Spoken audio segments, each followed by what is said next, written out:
guys. So um, let's carry on with more features there for Azure Active Directory. So last time, what we done was we had let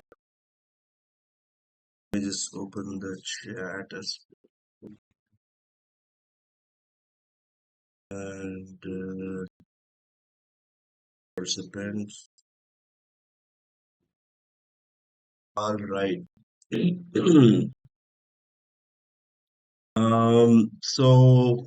last time we were doing enterprise applications and we did a lab with Dropbox, and hopefully many of you who did not attend last class should be have gone through that lab in the video.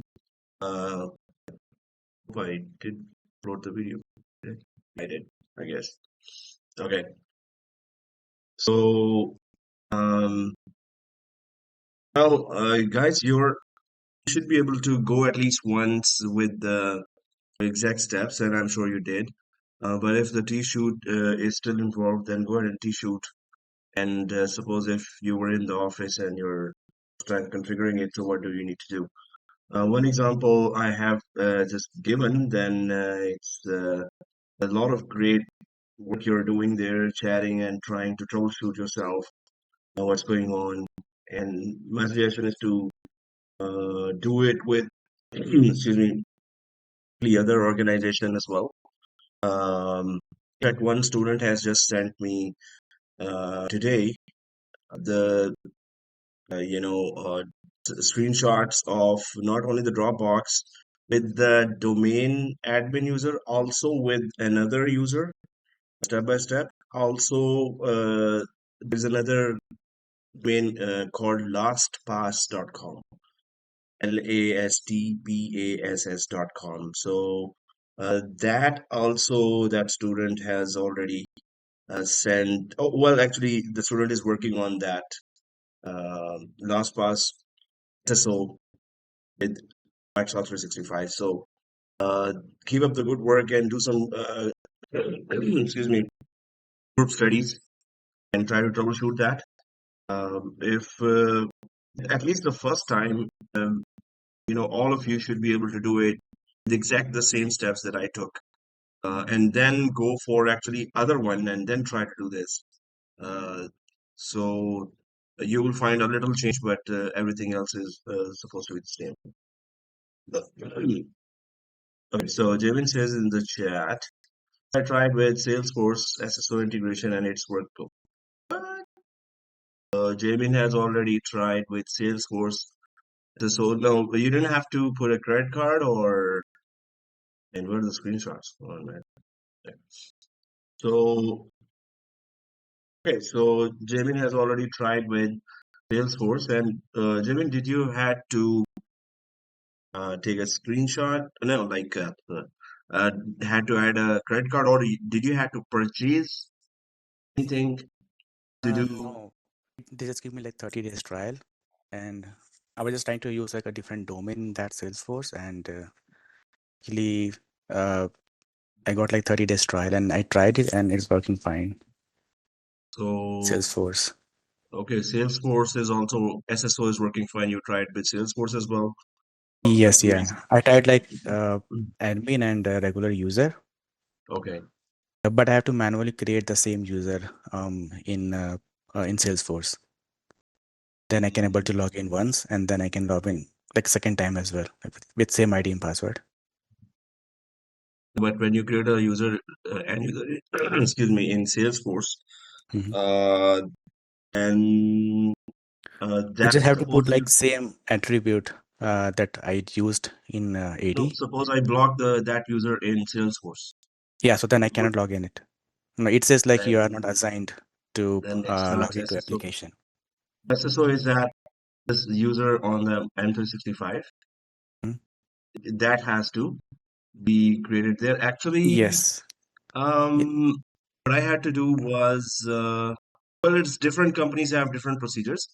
If suppose the other side of user is blocked, this means that they are two separate users. And suppose other side of user password is changed, and this side, Microsoft 365 password is not changed. So now Okay. user has to remember two passwords. Okay. So try to see, go through the documentation again for Salesforce that user doesn't have to remember. Suppose the user changes password on any one side and it changes automatically on the other side. But Uh, I didn't I just created the profile. I didn't provide any password to Salesforce user. oh, okay, okay. So the password Yeah. automatically was working from M365. Yes, yeah. But like Okay. in Dropbox, Mm-hmm. I tried like automatic provisioning of users. Mm-hmm. That it syncs to Dropbox. Mm-hmm. So it was working fine both ways. Oh, Yeah. okay. So you can, there are students who are trying to troubleshoot, so you can also help. Actually, you are helping. So that's very good. Fozzy has also done LastPass and M365 SSO successfully. So two students have done uh, one extra domain SSO Yeah. also. So that's very good. I And just did like last night at the last moment I got. okay, It was like a lot hey, of but you time. didn't go through the screenshots. You didn't create the screenshots. Uh, That's not fair. so I was just figuring out like what's going wrong every time. Finally, it got worked. Okay, so you had to troubleshoot. But Yes, yeah, that's the yeah, experience we need to get, and that's very good. So I would request all others to first try to make sure that only and only, excuse me, the video I have gone through, or in the last class, what I've shown, exactly follow those steps. Do not change anything, and you must be successful first with those steps. Then try with another domain. LastPass.com and Salesforce.com also both don't require purchasing anything from credit card. So just their free trial is also working fine, and it lets you do SSO. So that's a very good example. And bravo to those who have done that. And others, please go for another domain as well. First, we follow the steps in the video and try to be successful once, and then go for the next domain and then troubleshoot and share here. Students are helping each other, so try to do it. Okay, so for this business chat, I tried Salesforce too, but I think I need help for. Okay, that's very good. If you go for this one as well, that's very very good. And thank you, Jay, for helping, and thank you for all others who are helping each other.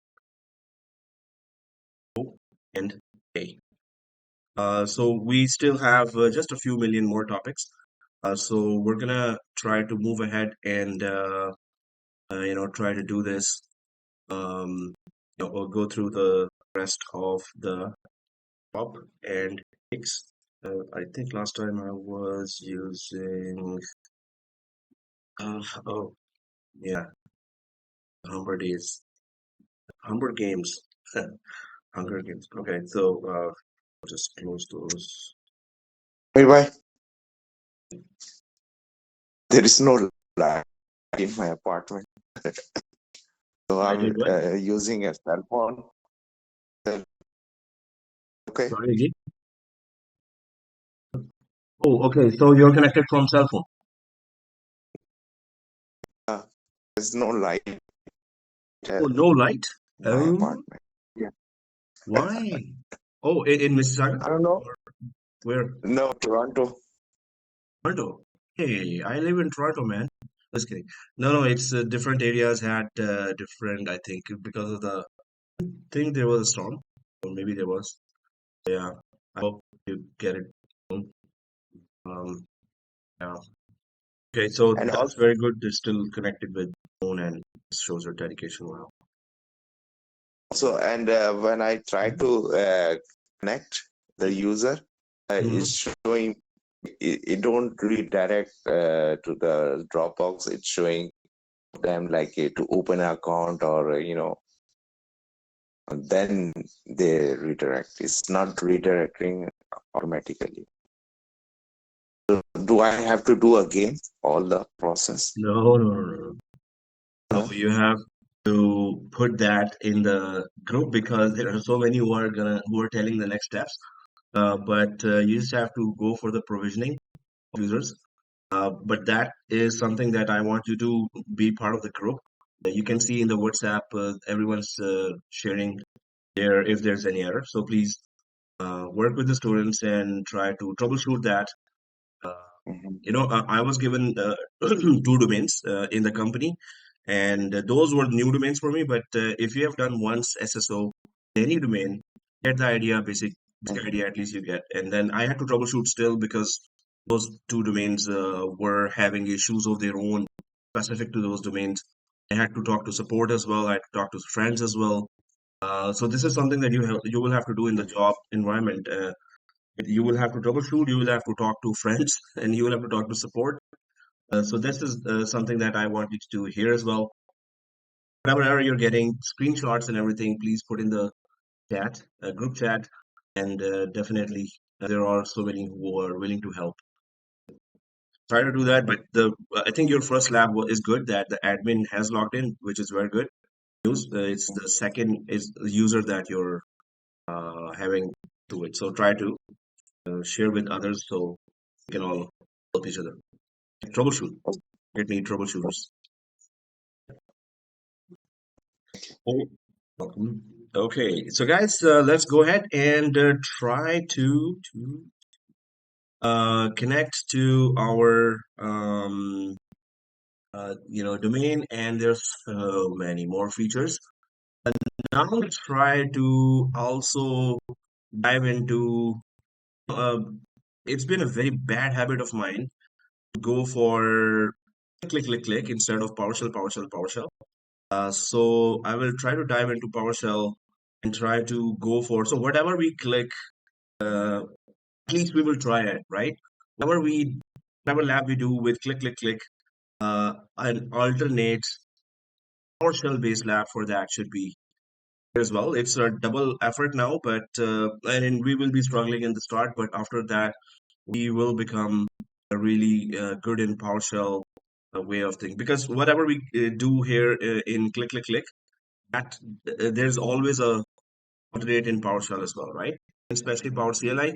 And if you want to go even work faster, you know what to do. Anyone knows how to work faster with PowerShell, knowing first, obviously we don't know the command. So suppose I want to create a user in PowerShell. So the fastest way to get the command, you all know that, right? Knows? What is the fastest way to get that? Okay, what is the command for? Yes, chat GPT. For just in the chat GPT. Yesterday I was just, I really needed to finish a task fast. So that's it. I mean, just log into chat GPT and start asking commands and test it in the environment and then use it in the production environment, right?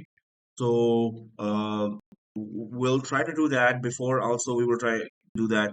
But it's going to be a big, huge task that whatever labs we did till now, can we all do it without clicking a mouse? Can we do any one of those, two or three of those, totally PowerShell? So technically, yes, it's possible. Do we have that kind of dedication? I'm sure there is. So let me just open AI dot. I'll just share the link with you quickly, and I'll just log into this. Excuse me, And yeah, do you have a recording on? okay. Let me check that. Yeah, I have Oh, recording is on. It's so good. okay. Right. Thank And you. plus, can you increase the size of the screen? Oh yeah, sure. Guys, Thank you. I'll just share that link, and here, just stay logged into this, right? Can, but we can't. Jamie says we can, but we can't. What does that mean? Yeah.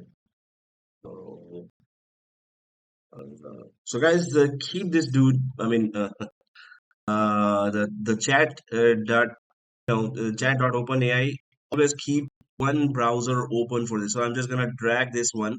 This one only is for Chat GPT. One page, full one page. I won't open anything else here. So whenever I want to switch between pages, so I would know that okay, this is the one where I need help quickly, right? Fastly. Then we can do every lab fastly. Oh, what did it say? Anyway, let's go ahead, guys. What we were doing was, let me just quickly log in here. Oh, did I not put it there already?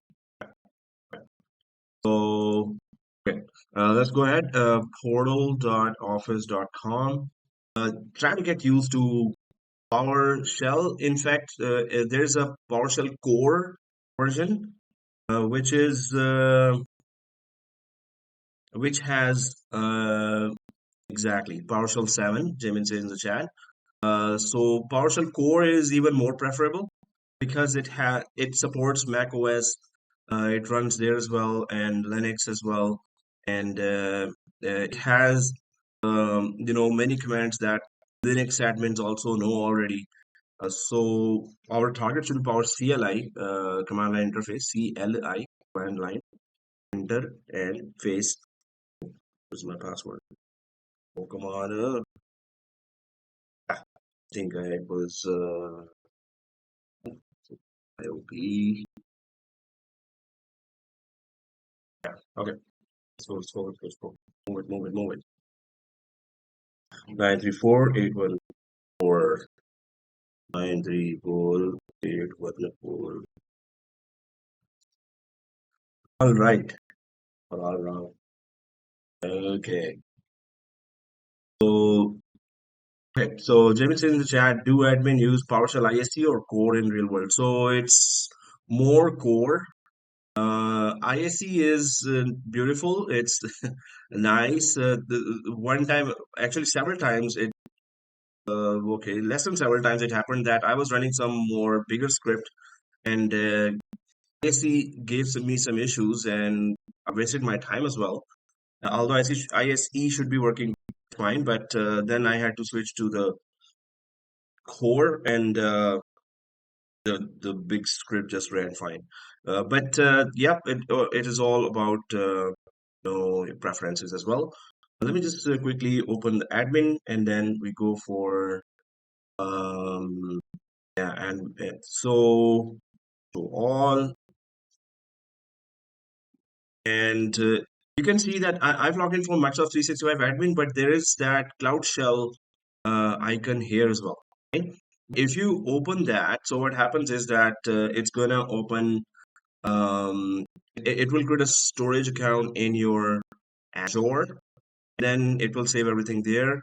But throughout, as long as you have this account, so you will have Cloud Shell in any browser, you can open that as well, right? I'm just going to quickly go for Azure Active Directory. There are millions of topics there, and here,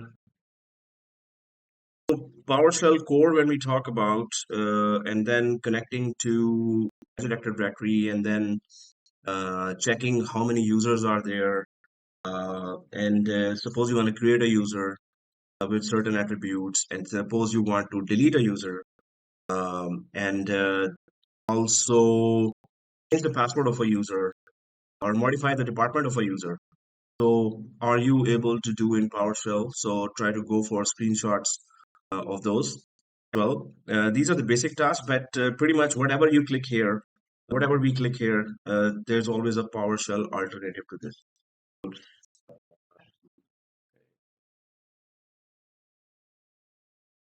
Just give me a second, guys.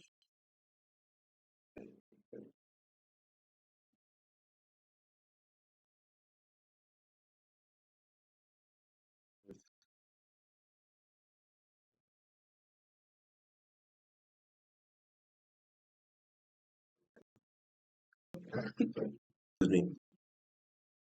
So what we were trying to do, we explored the users area, we explored the groups area. Okay, how to create groups with PowerShell, core PowerShell CLI, that is, and how to modify a group and how to delete a group.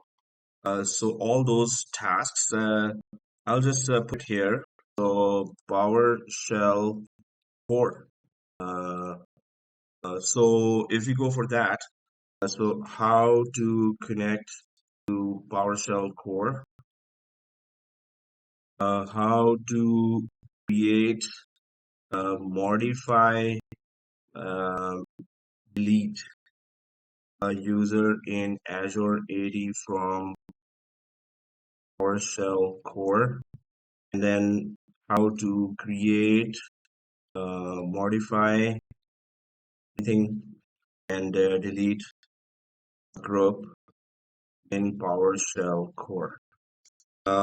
So now we can connect from the browser PowerShell icon that I was just showing you now, as it has a PowerShell core, or we can download and install it in our laptop, and uh, and connect it to our Azure AD, right?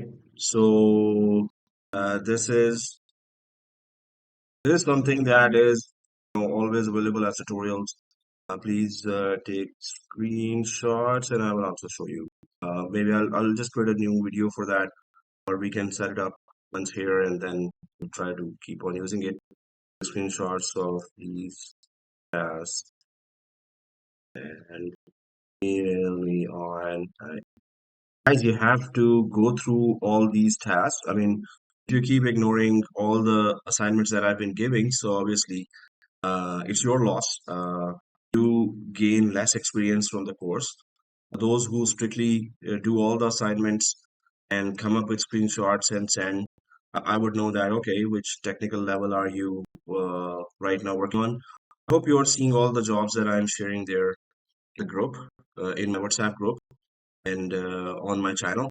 And those jobs daily there are so many jobs for IT, desktop side and higher administrator side. So many jobs are there, but there are so many candidates as well. So it's a competitive world. The more hard work you do now, and then get a good job and enjoy the rest of your life, right? So right now it's time for hard work, not hardly working, but hard work, right?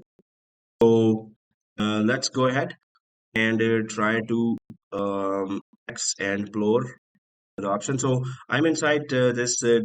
We've gone through devices. We're gonna really jump into devices with Intune course, and after that we talked about applications.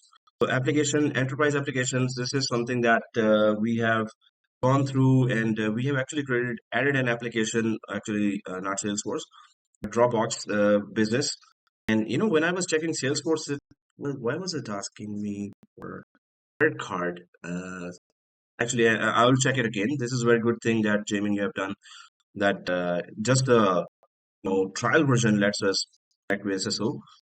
So guys, when you're doing that, other labs always try to take few screenshots, give and share with others to give an idea. So we don't have to then do our own research from scratch. The more you share, obviously, the more knowledge you gain.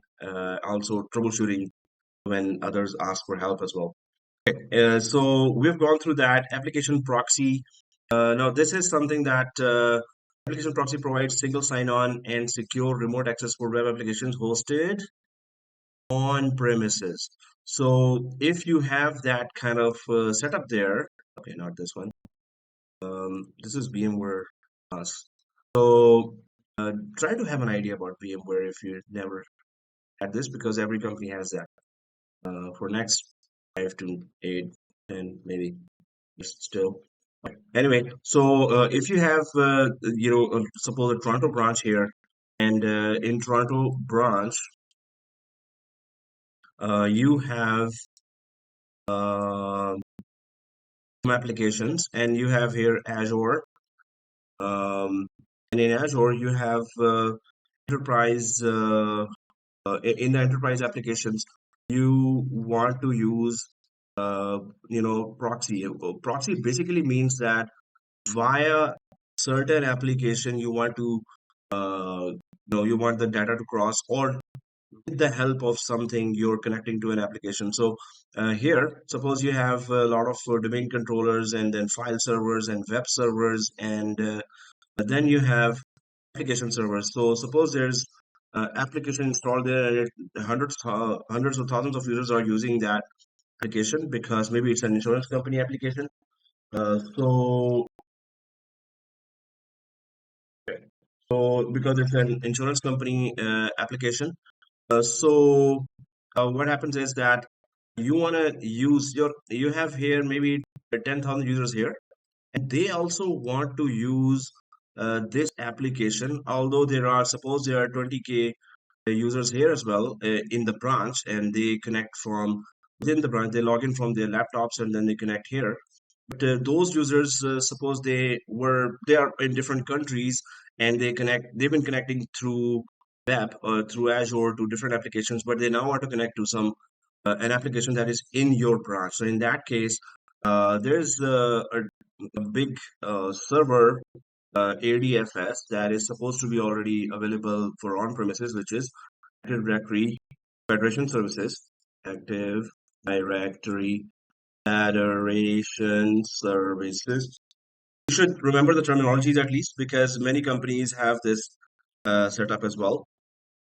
And what it does is it lets a locally logged in user only use his or her own username password to connect to some web application outside of their organization. So, but that's the same case with outsiders as well. Outsider users who don't have the application in the web, actually, that application is here in the branch. So they would just, first they're expecting that there should be ADFS installed on premises, which is a pretty, cumbersome task as well to deploy all the Active Directory Federation services and fulfill the requirements. And once it's there, so they can they can remember their own username password only, not two separate credentials, just their username password, and then connect to that on-premises application. So application proxy helps uh, web users or users which are Azure Active Directory users connect to on-premises application as well. Helps Azure users connect to on-prem application, provided that the whole setup is there already. Then the users would be able to go and connect. So application proxy, obviously, we can do that. You must have some kind of application that is published on the internet or that receives traffic from internet. It's a big one. And then you must have these extra server configurations as well, plus some edge network with firewall, and it's at least a public IP that is static, so you can connect from online to on premises as well. But this is what application proxy really does. We don't have any on-premises infrastructure that supports application proxy, but it's good to understand that. Also, then there's user settings, and these are for just the users that are connecting to the applications. Remember that we went to the application. So if I go to all applications and then go to um, Dropbox, so we had to add users there, users and groups. So there are some user settings that are also involved here. And those user settings say that users can add gallery apps to my apps. So when do you want an admin to make the applications available for the users, or do you want users themselves to just simply add applications? So obviously, I would not want end users to be adding applications themselves. What are we then for? Pay us for to do that, right?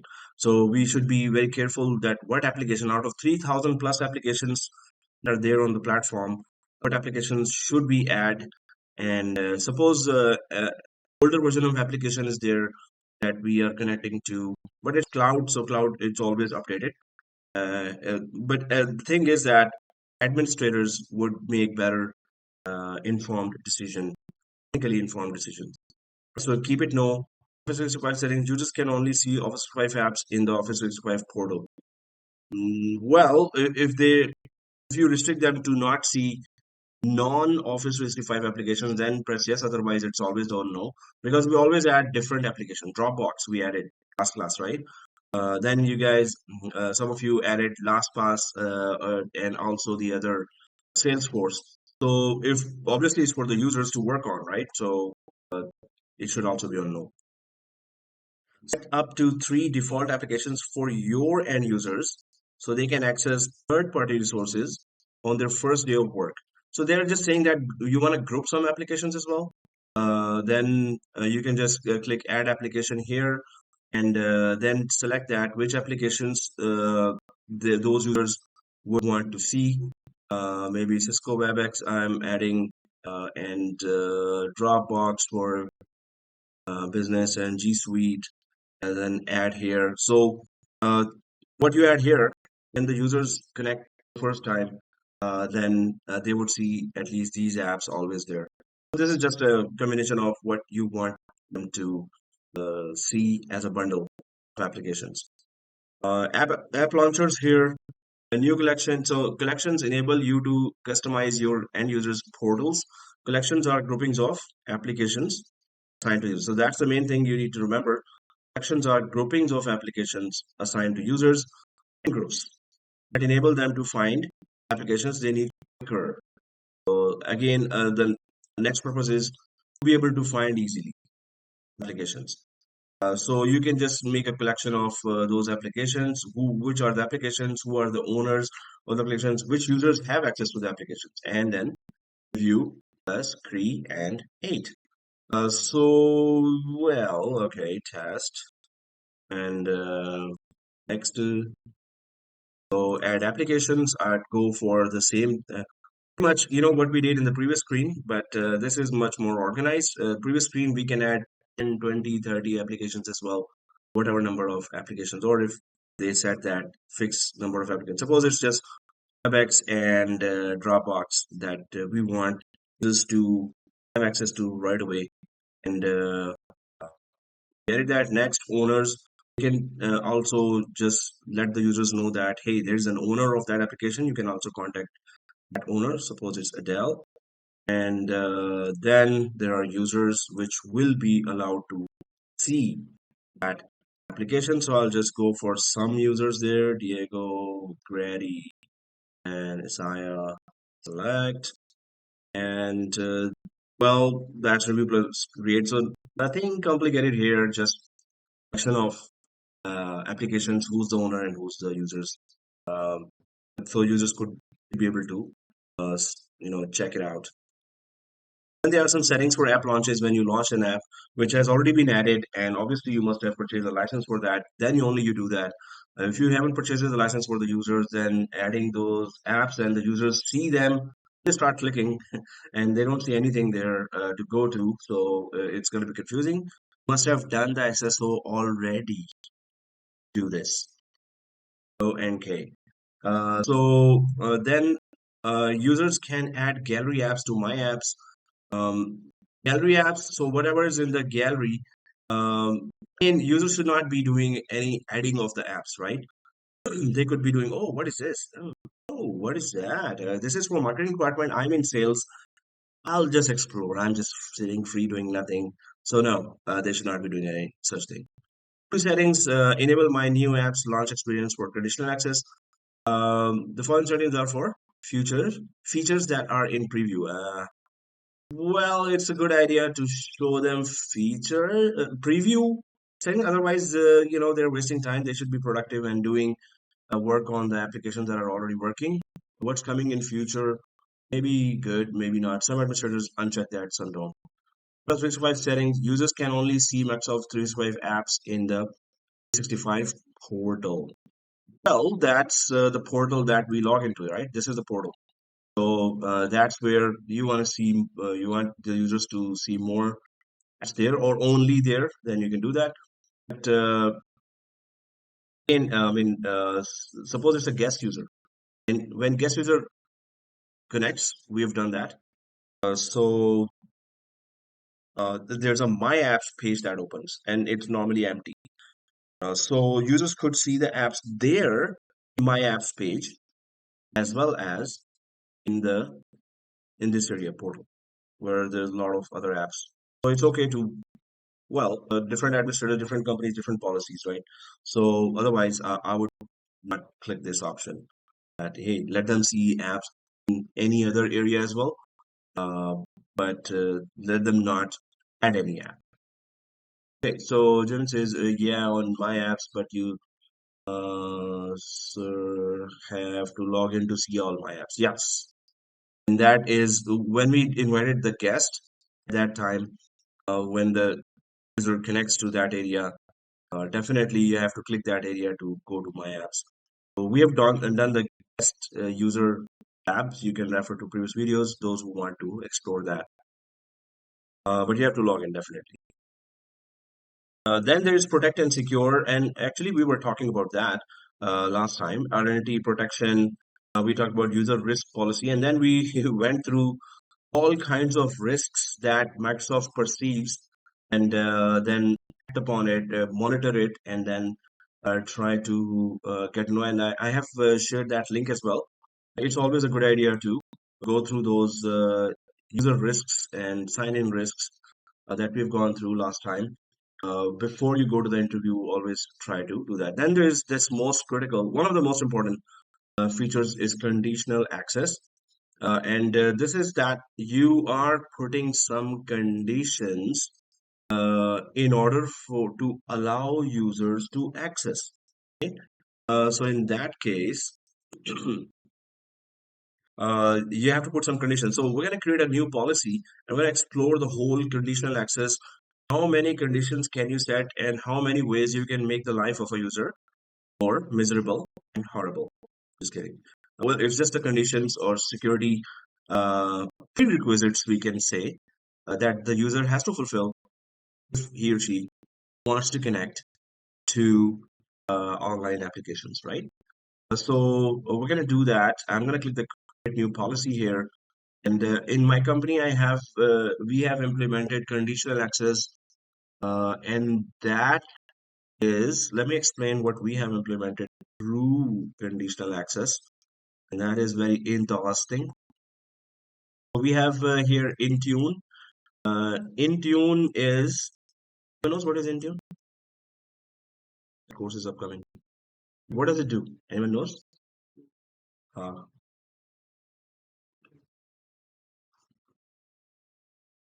hmm.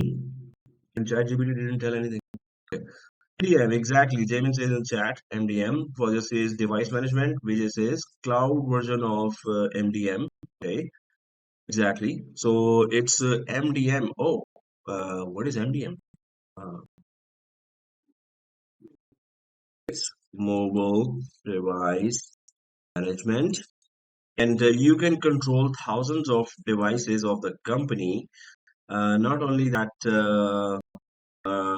manage devices, uh, put security policies on all company, not only company devices, but BYODs as well. Bring your own device, which means that suppose the company wants to give you a cell phone and you say that, hey, I already have a cell phone and why are you giving one more? I don't want to manage two cell phones. And you say that, okay, I want to access the company critical data from my cell phone. So user cell phone is always, it's not that secure. And we download games and we, from WhatsApp and from Instagram or Facebook, we download a lot of stuff, funny pictures. And sometimes those pictures or files have viruses or malware. So it's never secure when users bring the device, BYOD. But then how do you configure user's device in a way that the company data is secure and we don't touch users' data as well? That's what we'll be going through when we go for the Intune course. And not only that, keyword is bring your own devices.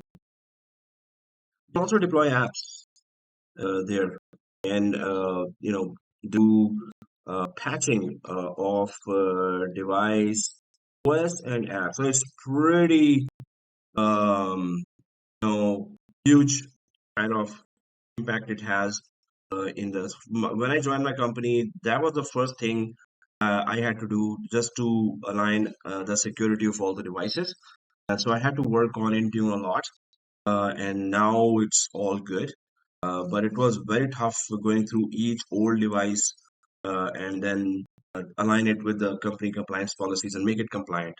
Anyway, so we get to know that okay, Intune is something that we manages devices and applications as well. So with applications, also there are some you know viruses that can come to your organization, malware, ransomware. So you have to really protect the applications as and well. Okay, so that's one thing. What we did with the conditional access policy and Intune. So conditional access policy, it's very, very effective. So what we did was that if any device, so we put a condition there that if any device is not considered fully compliant by Intune, then the user of that device cannot log into uh, Microsoft 365 services, which is SharePoint, which is Outlook, email, right? Pretty much anything and everything you do in the office is in Microsoft 365 services. Cannot log into Microsoft 365 services. So, and then, so this means that when the user is trying to connect from the laptop, I hope that's a cool laptop I've created. Okay, and there are buttons here. Am I doing? Okay. So anyway, so if the user is connecting and first the credential access policy sees that, hey, there's this laptop connecting. Hey, Intune, can you confirm if this laptop has implemented all the security policies and well, firewall, antivirus, anti-malware, all the policies that Intune pushes, all those policies are there and up to date as well. Suppose this laptop was not initially when it was given to the employee, it had all the policies, but for next 2 weeks or 1 month, this laptop was not open, not connected to internet, or not connected to company for some reason, and the policies are not latest. So if they're not latest, Intune says, oh, non-compliant, sorry. So it is non-compliant. So then conditional access policy says that, oh, sorry, I can't let you in and access is denied. Then obviously what happens is if the user cannot log in, suppose it's the CEO of the company or some important director, SMT or, a senior management team. So we can't just simply afford to disconnect this. And yes, CEOs travel, directors also travel, had to travel, suppose. So in that case, they might not open the laptop that often, and then policies would not be. So it would be the case with the many of the important users as well. So that's why we put a 30-day grace period. That uh, if it's considered non-compliant, give that user 30 days, okay? And then the admins have to connect to the laptop within 30 days and make it compliant. If so this alert goes to the user that your laptop is not compliant in 30 days, and you have 30 days. So user, always sends us a message, oh, I got this and I need to stay connected. I mean, so then we, or my junior admin, so we connect to the laptop and we just try to make it compliant. All you need to do is try to go for sync, and there's a software called Company Portal app. So we will do all this in our Intune course, but Company Portal app just is our Intune agent in the laptop, in the iOS and Android devices as well. So once you deploy that, then click the sync button there, and it tries to sync all the policies. It should automatically do that whenever the laptop connects. Sometimes it doesn't, so we have to manually do that. Or sometimes there's a general problem, and then we have to resolve it. Is one of the policies here, security policies. So the thing is that conditions policy is so powerful that it checks conditions, and we put the condition if the machine is compliant, only then let them log in. Compliant means all antivirus, anti-malware scans have been done and all the security policies are in place, right? So that's very good. We have been working on another policy, but then the senior management said, don't put now, that no one can connect to our resources who is outside of Canada. So whoever's inside Canada can connect to Microsoft 365 services, but whoever's outside, unless we put that person into a security group, so this means that person has to inform us, oh, I'm going out of Canada and I'm going to be connecting to the company.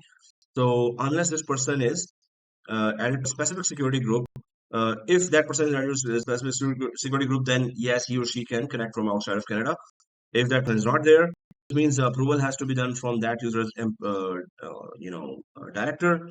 Then approval comes to us. There's a due diligence process. Otherwise, if you don't have any process here, obviously someone connected from US is connecting to Canada. So there are some strict companies do follow strict data residency policies. Data residency policies do mention that in the interviews as well. In whatever scenario or question to mention this. So data residency policy just means that the company data must be inside the country of working where you're working from, country of work. So if somebody is connecting from outside, you're going against the policy already, and this means you should be disconnected if you didn't inform, right? So, but this is the policy I had already configured, but did not implement on the users because the final approval was not there. And yes, it does make sense that if our company, many employees were going outside, and we actually gave one new policy from the company that, hey, throughout the year, you can work from outside of Canada 2 weeks. So we won't mind that you can work from outside of Canada 2 weeks. Right? So now every user will avail that opportunity. Okay, I'm going to be remotely connecting while I am back home. Wow, that's amazing, right? So in that case, this work will be so hard that who to put in the SG, who to not put that background synchronization works or not. So user is outside, went through due diligence approval, and still maybe there's an issue and the user cannot connect and there's productivity is lost, right? So anyway, it's a fine balance between what ease of use and strictness of compliance. So anyway, conditional access policy really works amazing when it comes to, hey, you fulfill the conditions and then we will let you access conditions. So it's playing a vital role in many companies, majority of the companies, I would say, in implementing some very effective policies. So that's conditional access. So let's go through the conditional access as well. It's very popular among obviously all the admins of Microsoft 365. So we should mention that, okay, I've configured conditional access policy. Just put it on your resume today after understanding that and doing one lab on that. So here, conditional access policy. Oops, guys, before I start, I need to just give me a second. Another second.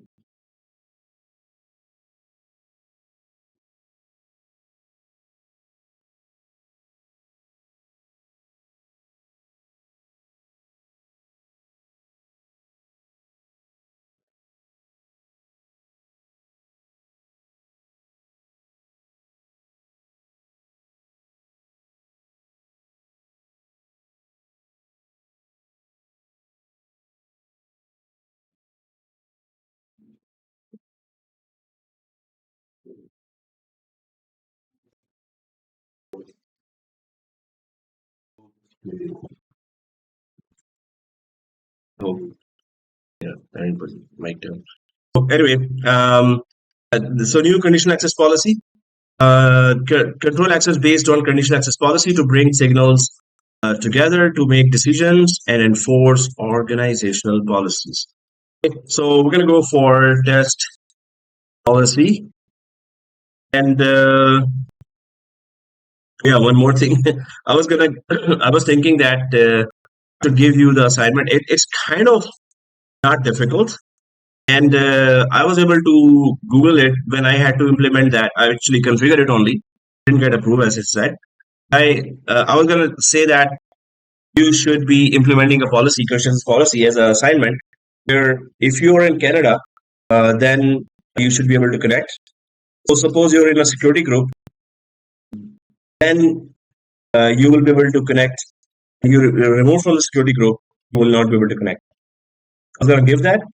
The only problem with that is do not lock yourself out. That's the only thing. When you're configuring the policy, there's a warning there as well. When you're do not lock yourself out. So suppose the policy works this way that a specific security group, whoever is added, can connect to 65 as soon as you remove the person from the security group.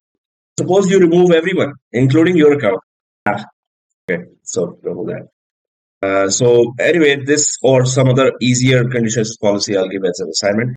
Okay, so the test policy is users. So who are the users on which the condition access policy will be applied? And all users. Well, there you go. Don't lock yourself out. You're gonna see that a lot. This policy will affect all of your users. We recommend applying a policy to a small set of users. There you go. So definitely not all users. And select users and groups. Then you have to create a group of users. I think I have created a group of users, but even not group, and okay, I'll just add directly some users. The professional way is always create a security group and add a user there, and then only add a security group there. That's the professional way to do things. Okay, so Paul says in the chat, what is the procedure when you got locked out? Oh, then talk to the support and good luck with the timing. Maybe they will connect fast. So use VPN. Yeah. So okay, when you say Vijay says use VPN, yes and no, because VPN is used where you have IP resources, right? Some applications. So first of all, we know that there are two different categories of cloud applications or cloud environment. So one is IaaS, that's where VPN would work. When it comes to SaaS, you directly connect to it, right? So the SaaS applications are not going to be working with VPN. It's going to be um, IaaS, infrastructure as a service, where you have virtual machines. You can create virtual machines that has IP addresses. Because once you connect to VPN, you have to still put an IP, private IP, to really connect to the virtual machines or databases or anything else. So with SaaS, no, VPN solution will not work. It's the IaaS or IP resources, whichever has IP addresses, VPN works there. Okay. So here, once you're logged out, call support and hope they respond much faster. Many companies have their partner, Microsoft partners, Cisco partners, whichever. Some companies are Cisco shop, some companies are Linux shop. They have everything Linux, or they have everything Cisco. When it comes to apps, obviously they may have everything Mac OS or Apple or Microsoft. So they always partner with different Microsoft companies. So yeah, those guys will faster. How long does it take? Thank God I didn't have to go through this experience to know. But yeah, locking ourselves out already while other users are also locked out. So that is the most embarrassing situation of all times. Maybe that would be one of the reasons that it can happen. Somebody can mistakenly lock even admins out. Is maybe the reason that my director or management did not approve. That there's a possibility. But yeah, anyway, I added two users. The best practice is always add a group. Okay, why don't we then implement best practice? I'll just quickly create a group of users. All groups. I should have gone for a new group. I think we created a group already. Oh, marketing DEPT. Okay. So that is good enough. Conditional access and new policy and test, new policy and users. So we have a group already, and then select users and groups. Then marketing department, whoever's inside. I hope I'm not inside. Oh man, I could be inside. I'm not gonna put anything, any restriction there. Otherwise, I will lose access to this account. Okay, so this is one thing that on whom you want to put the policy. Then target resources. What resources? So in our the policy that I was telling you that if they are not compliant, then we won't let them log into the apps. So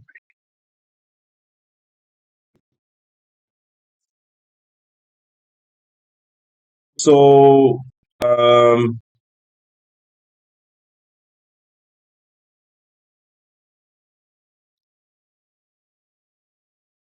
right. So here all cloud apps, or again don't log yourself out. Again, it says that. So this is a good thing that they warn at every step. Suppose you go for select apps here. Not preview, but select. When you go to select, there's the Office 365. So that's what we implemented, that whatever restriction we are about to put in the next sections, so for conditions, whatever conditions we are about to put in the next section, when we implement that, then they won't have access, or they will have access to the whole Office 365 suite. It has Google Suite, so whatever we added there, right? Some other applications are Teams and Yammer, Sway. It's all Salesforce. I added that. That's why it's showing there. So anyway, suppose I go for Office 365. That okay, this is where our critical data is. SharePoint has all the data. OneDrive has all the data. So we won't let anyone connect to Office 365 if and whatever the conditions we apply next. Okay. So suppose you're not in Canada, you cannot connect unless you're added to certain group. There is exclusion as well, that this policy does not apply to these users. You can do that too. So otherwise, if you go to the conditions here, so in the conditions you see here user risk. So if a user is, this is something that you can put yourself because of some of the reports that you've been getting about the user, that um, suppose the user risk is a sign-in risk. So user risk is that user profile had some malware. From that from that profile, some malware was installed, and then it was a threat to all or some in the company. So according to previous activities and monitoring reports, you can decide yourself if the user risk is high for the users that were in here, or it should be radio buttons, but we can select all actually. But anyway, thing is that if any of those levels are met, then we can put some kind of condition there that okay, don't let these users connect to those. But it's up to you. How do you configure that? And you configure it manually according to the reports or activities of the users from the monitoring emails that come to you. So if you go for user sign-in risk, this is also that you have to high, medium, low. So if any of these are met according to the reports, then block that user, whatever you put next, what kind of restrictions you want to put on the users. But you can assign different levels according to how the user's activities in the past had been. And then there is device platforms. So which device the user is allowed to log in, which device user is not allowed to log in. So apply policy to selected device platforms. And then there is, if the user is logging in from, excuse me, if the user is logging in,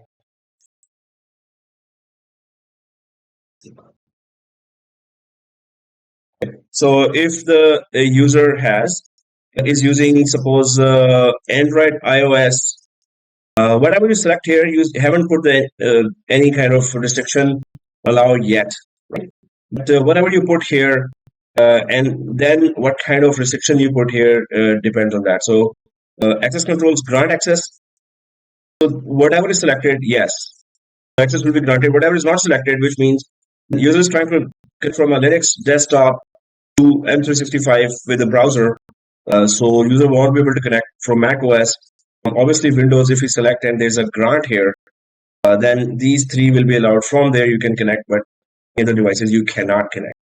Right? So if I go for, so if I click done here, then three platforms included, then location. Which location are you connecting from? And then access is granted.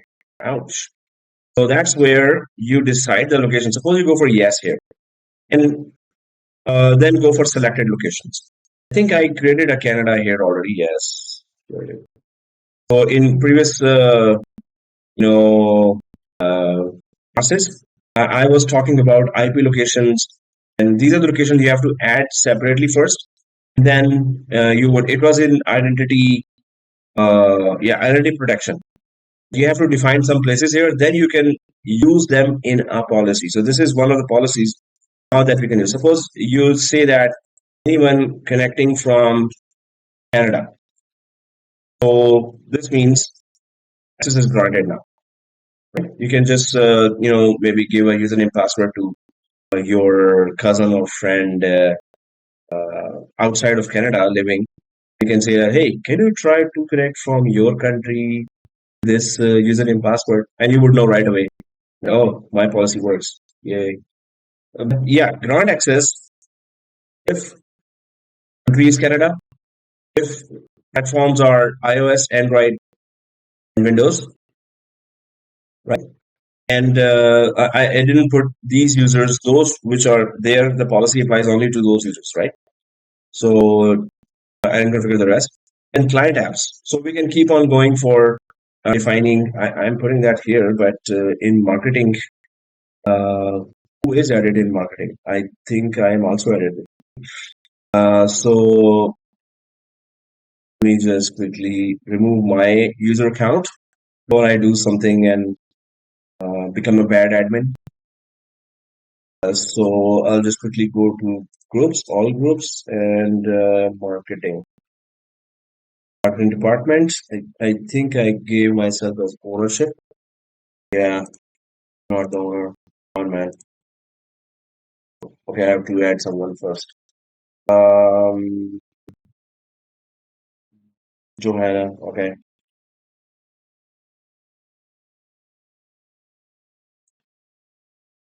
Johanna is now owner. Okay, one day, Monday or Sunday, it's Johanna will appear. Yeah, there you go. Okay, remove. So I'll just remove now. I use it. Yeah, it's gonna implement one day, and members are someone. Okay. Now it's kind of safe because any mistake can happen as well.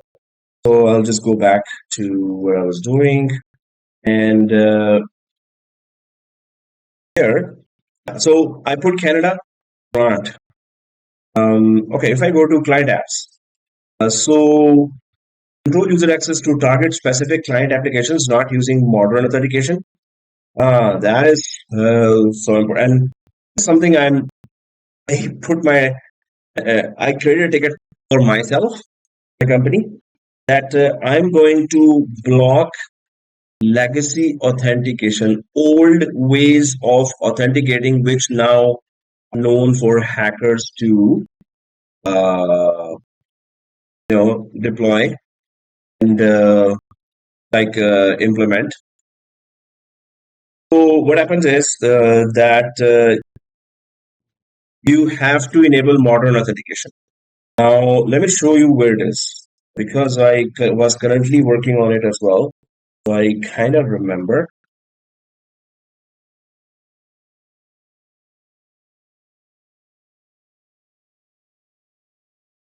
Okay, so here if I go, I just want to show you authentication. Sorry, settings, org settings, admin center settings, and org settings. Oh man, I hope I don't forget that, but there was org level settings here. It is in this area somewhere. Okay. Modern authentication, there it is. So, modern authentication, first of all, what it means is that older Outlook 2013, if you have Outlook 2013 here, or any kind of older applications, then upgrade it to Outlook 2016 or newer or latest version. But and also use multi-factor authentication. So organization has security defaults enabled, which means modern authentication to exchange online is required. And basic authentication connections are blocked, which is good. I mean, basic authentication is already blocked here. Companies which are older and have older clients, they are still vulnerable to attacks from hackers because they are using some older versions of applications that are using some um, less secure authentication methods. MFA doesn't also work for them. So in that case, you have to upgrade those applications and then make sure that in legacy. So in my company, still on legacy authentication because our monitoring app is still on old legacy authentication, and we are all using not monitoring app, sorry, ticketing app with which we are creating tickets and resolving tickets. So that we deployed 1.5 year ago. We didn't realize that it was using legacy authentication. Now, when I'm trying to remove it, so that app support I'm in contact with, and they are giving different solutions, and I'm trying those, and for now, till now, it was not working.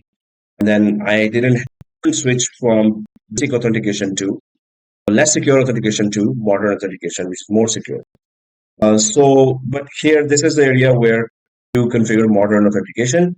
If I go back here, it says control user.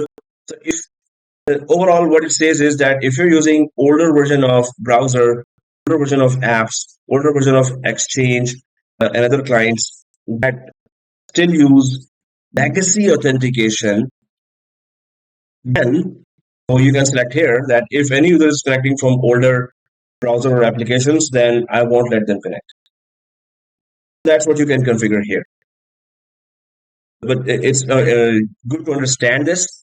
And as soon as possible, get rid of legacy authentication in your Microsoft 365 services. And whoever, suppose you do switch to legacy authentication to modern authentication, right? Anyone using, suppose you have 5,000 users, you forgot to upgrade their Outlook 2013 to 2016, suppose. And here you switched from legacy to modern. So obviously they will connect right away. And you have caused a big disruption across your organization. So you have to be very careful when you're switching. You're putting this policy that, oh yeah, let's go for latest policy, security policies, but always be careful about the results, the repercussions as well, that whatever you do affects the whole organization. And right away, maybe thousands of users might get disconnected, and that would be very, very embarrassing. So do your homework first, then start putting restrictions. Right? So if your organization does not have any of the users does not have this older versions of the apps and OS, then or browsers, you can only go ahead and do that. Otherwise, no way. Other than that, client apps, you can go filter for devices. This is where in my company we had put a policy that if any of the devices compliant equals, that's what we put there. If they are compliant, we have to put a grace period with all policies. So different areas we have to go and configure. But is compliant equals true, then only you can, put restrictions there. So if it is compliant equal true, let them or grant them access. Otherwise, will not grant them access. And then your Intune better be working fine. all your devices must be, at least once you have gone through Intune security policies and you have yourself confirmed that all the devices the companies have already all the security policies of Microsoft Intune, DM, right? Then go come here and implement that. Otherwise, don't take that risk. Many of the devices might get disconnected right away. But then you have to put a grace period, and that's also a manual step. Okay, but this is just one area. Now you can see flexibility here. Any device whose manufacturer any device whose model is, because it's an older model, we've been telling users not to use that for cell phones or for laptops or desktops. You can put some restrictions here that, okay, to my Office 365, only those users can connect. The device model is this, not this. You can just put all kinds of things here. That's a pretty huge, this is so much flexible now.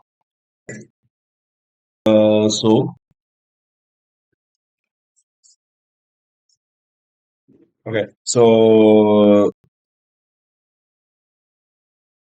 guys, just give me 1 second.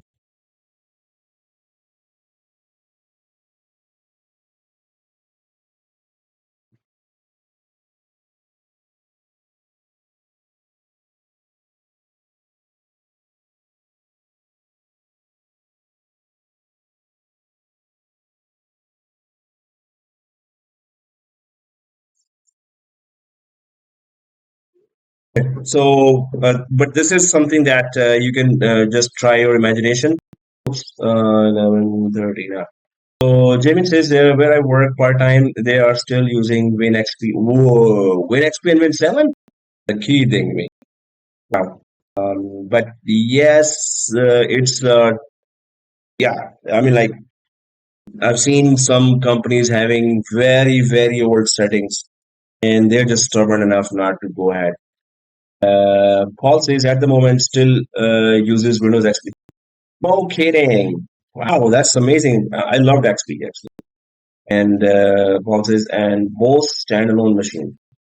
Yeah, exactly. I mean, XP, Windows 7, they're all very, very good. But yeah, we go for latest because of the security policies and stuff, and make Microsoft richer as well. I don't know why. Anyway, so, but you can see that you can play with them all kinds of things. This is the portion for devices. Which devices, and we really are using that effectively now. And users do complain to us, hey, I cannot log in, or this message is coming, hey. Then we realize, okay, the security policy. So this means that security policies 95% of the time are up to date on all devices across. You just have to be really diligent on that, and you have to be very, very diligent on that. That you've done your work and you're on it, and whenever there's a complaint there, connect to that user, mostly try to connect first from Intune, then tell the user that, hey, can you open the company portal app? I think I have it. Company portal, but it's in another profile. Company portal app that if it is installed and you're properly logged in, company portal, then click the sync button there, SYNC, and that's it. All the policies get connected. Anyway, we're going to do that. So now I'm going to click close. So this is filter for devices, you understand, and apps, you understand. Locations, I've added Canada, and device platforms, I've added Windows, Android, and iOS. Right? So obviously, there's grant, and if you go to access controls, then you can go for block access or grant access, require multi-factor authentication. In that case only it will do. So it says here require multi-factor authentication, require authentication strength, require device to be marked as compliant. This is something, right? So don't lock yourself out. It keeps on saying that, which is very, very good. So you have to be very careful what we implement. Require hybrid Azure AD joint devices. Hybrid is that your device is joined to on-premises Active Directory and in Azure as well. But its synchronization information is in Azure now. Then there is require approved client app, require app protection policy, require password change. So any of those, if you click, okay, Rafael says, in my office, we use company portal as our software repository. That's very good. Exactly. Do we still have the sync button there? Yeah. So in the company portal app, if you go at the bottom left and then click settings, on the right side window, you will see a sync button there. So yes, it's a software repository as well. We can deploy software and we can implement security policies. Now, security policies do not, security policies show also. If I see this, well, since we are discussing this, settings, and then accounts, and then email accounts, work or school. They go to work or school, there's work or school, and you go to manage. Oh no, it's going somewhere else. This is not properly configured, but what I wanted to show was that it does show all the policies from Intune that were implemented. From here, also it shows that, but this is not properly configured in Azure, and so that's why it's not showing. But obviously, again and again, when we do the Intune course, you will see all that. Grant access, require multi-factor authentication. So any one of those you can just select and grant access, or you can say block access. Block access, suppose you just say block access, right? So conditions are this, whatever you put there, one app included. So whatever is selected, actually it's block access. If you do, whatever is selected will work and others will not work. That's how we have configured it. But also you can just configure from here as well, require multi-factor authentication. But it switches to grant access if you select anything from here. What we have done is we just selected block access and require all the selected controls. No, require one of the selected controls. I think it's gonna let us go ahead if we block access that. Again, it says don't block yourself out. So what we have done, access, then we have put some conditions there. So whatever is selected will implement. Whatever is not selected will not implement. So and I have added those users there, right? So how can I test any one of those? Those iOS, no, because I don't have any other. But yeah, I can go and unselect iOS and then try to connect from my Apple to this. So yeah, this is all subject to labs, but those users using and password, we can try to connect from iOS, right? So we can test that block access as well. Okay, anyway, so once I'll stick to grant access for now, and I will test it first, or I will, how about you test it as well and I test it, then we check it out, because some of the labs I've done way back, and I don't remember now if we're going to be locking ourselves out. Actually, we're not added in the user, so we should be okay, right? So anyway, what's wrong with me? Seriously, I selected block access and select, and then session is the last one here, session. And that session is use app enforce restrictions. Well, if there are any application restrictions, then you can use that, but you have to be very careful about that. You must have E5 license for that. There is a feature called Cloud Apps. There you can implement some restrictions as well. And enforce restrictions might require additional admin configurations within the Cloud Apps. There you go. So since we're talking about that, let me just show you quickly what is Cloud Apps, and then we have a perspective there that, oh, okay, that's what we're talking about. If I go to the admin center and go to security.microsoft.com,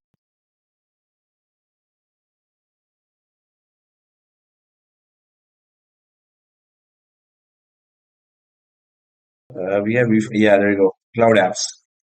So this cloud apps, the main thing what it does is that how many apps in your organizations are deployed and are they secure? How much data outgoing and incoming through those applications? Suppose you have Dropbox for Business deployed in 10,000 teams in your environment in the laptops or desktops. So Dropbox for Business, how is it performing? Did somebody downloaded some kind of malware from there? And somebody, um, or was there huge data that was transferred from the Dropbox? So all kinds of cloud apps that you have deployed through Azure, their discovery, their catalog, their authentication, and then what files were transferred, an activity log, and governance log, and there are some policy management, and templates. That gives you a report, policy management, that severity level is high or low, suspicious inbox manipulation, activity performed by terminated user, and severe activity. Oh, man, seriously. So there's 000, right? But when there's one or two, obviously, Microsoft is in the background really fighting with it and trying to fix it automatically. Pretty cool. You have to keep an eye on that. Whose machine's application caused this kind of alert, right? Then you can tell that person that, hey, what are you doing? Where did you install this application? With whose permission you did that, etc., right? So these are the cloud apps in the security.microsoft.com. That was having a use app and force restrictions. So you can actually put some restrictions there with the help of policies there. Use credential access app control. So we had one app included, resource. You can control access to app there, sign-in frequency. So these are all the areas of conditional access. Persistent browser session. You want to have this policy enabled, so whoever is working on the browser and opened 5 or 6 tabs, in one tab opened some comparison tools there, and then user got disconnected. Then when the user connects again, the session is still there, consistently session is there, and the comparison that the user was doing between products is still showing. That is persistent browser session, right? So whatever you want to enable, control access based on session controls to enable limited experiences in specific cloud applications. So you want to implement some restrictions as a condition for the user to connect to the application. Right? So some restrictions have to be there first. If that condition is met, let the user connect to this application, which is Microsoft 365, which I added there, right? Sign-in frequency, if the user is logging in a lot or user is logging in less, time period before a user is asked to sign in again, attempting to access resource. Default setting is rolling window of 90 days. Users will be asked to re-authenticate the first attempt to access a resource after being inactive on their machine. So if the users are logging in again at the required time, if this condition is met, then they can access the application. So it goes on, customized continuous access evaluation. If there's some policy there, who is continuously accessing, how those persons are accessing is being evaluated. If this some kind of policy is implemented, then the user will be able to log in, disable resilience defaults, and require token protection for sign-in sessions. So these are advanced. During an outage, security will extend access to existing sessions while enforcing conditional access policies. So they're just saying, suppose there's an outage, the Active Directory is not available. So you still have access for a certain time. Microsoft extends your access so you're not disrupted right away.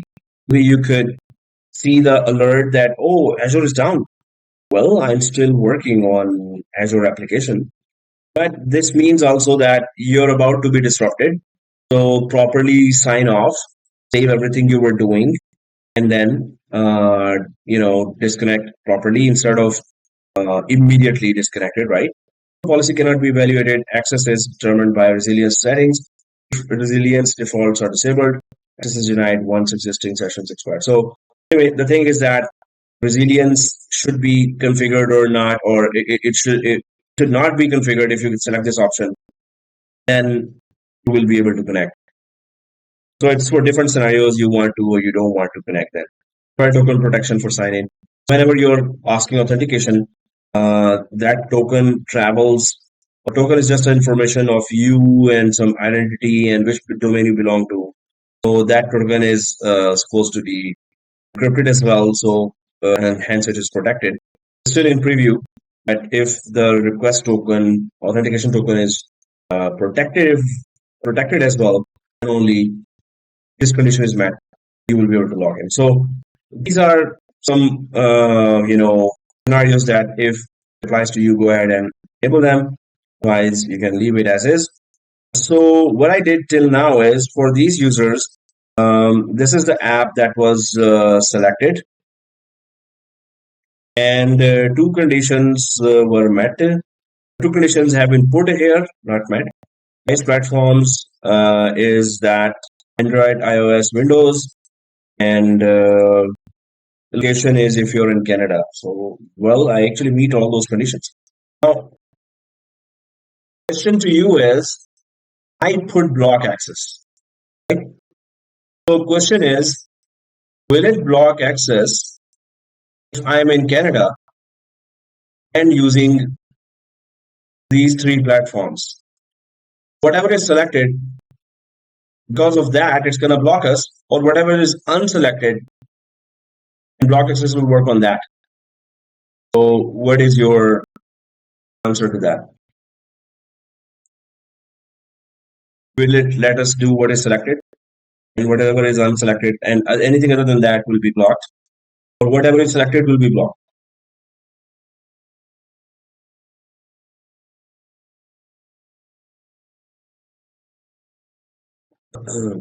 Select to test.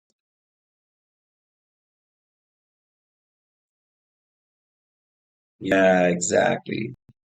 No, nobody said anything. Okay.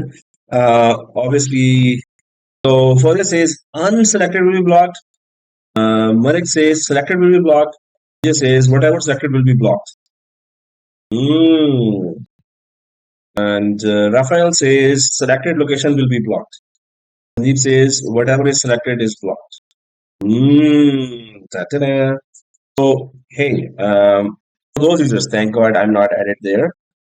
So it's those users in marketing department. I did remove myself, but did it already happen? As soon as you select that, report only. There is report only also. I can turn it on as well, right? So let me just be safe because sometimes background synchronization does not happen, and my account was there, and I did remove it, but sometimes the information is kind of background still working while I block, and it might block me as well from the whole app now. And so report only. I'm gonna click create if it lets me. Okay, report only. Will it report? It's those users, right? So, well, so policies. There's a test here. I could change it to this, and I'll try to log in from any device. So, test. I'll turn it on, right? If I blocked, how soon would I think that step? No. Oh, okay. Security default must be disabled to enable condition access policy.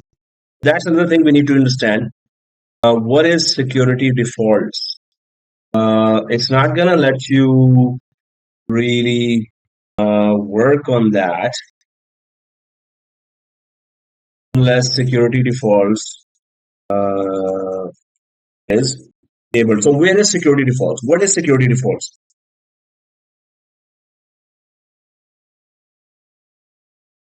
Security defaults is certain so with the click of a button, you can implement some very restrictive policies.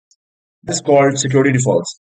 So the restrictive policy is that all users, all admins must have multi-factor authentication. Some of our users, we haven't configured multi-factor authentication. If the security defaults are enabled already, by default they're enabled, you can uncheck it. And then all the users must have MFA. But that users will not be able to log in.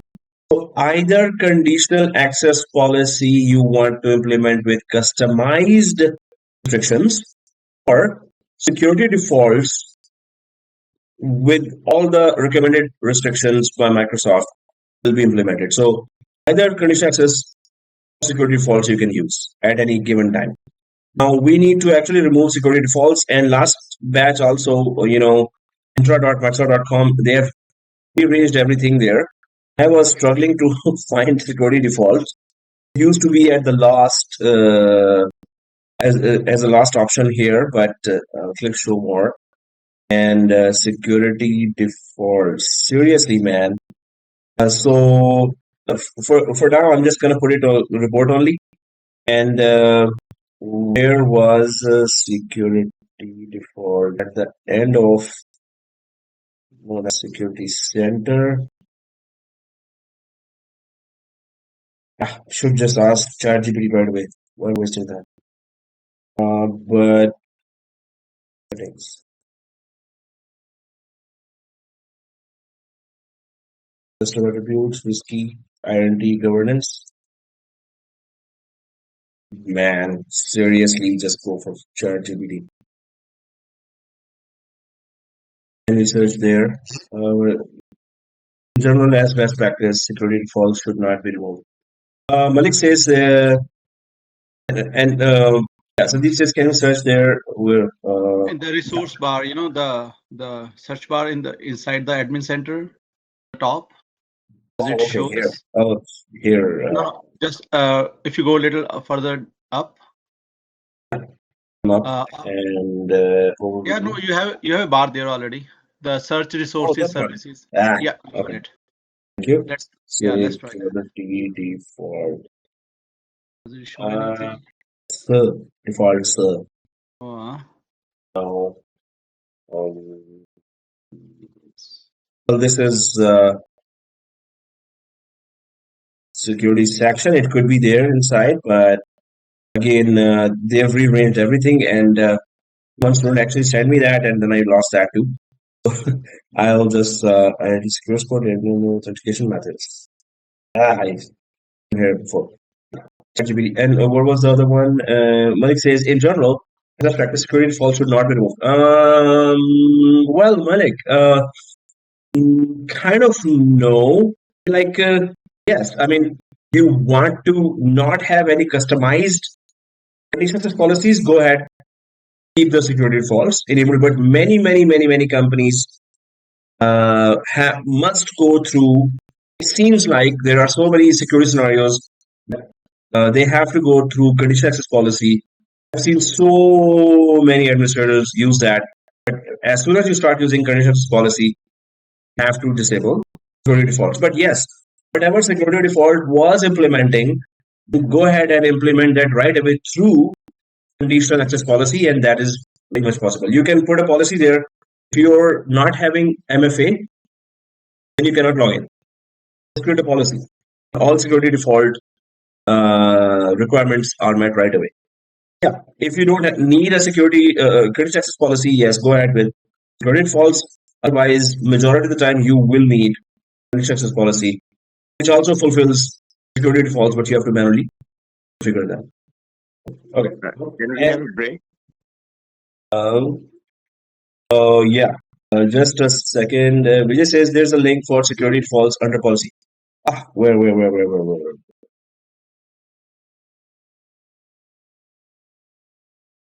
Okay. Let me. We're about to take a break. Yes. Just check that Vijay says for security defaults under policy. Where is policy? Oh, where am I now? Policy, right? Before we enable the conditional access. Oh, Yeah, it's in conditional access. When you click on conditional access, before you enable, it says, and it's in protect and secure. Okay, before conditional access, and this is identity protection. no, just click on conditional access. Oh, okay. Yeah, when you try to enforce the conditional policy, like the access, there's a link. Yeah, just go to test. There's a link is thank you, sir. And that's where they put it. You first disable. Okay. I click disable.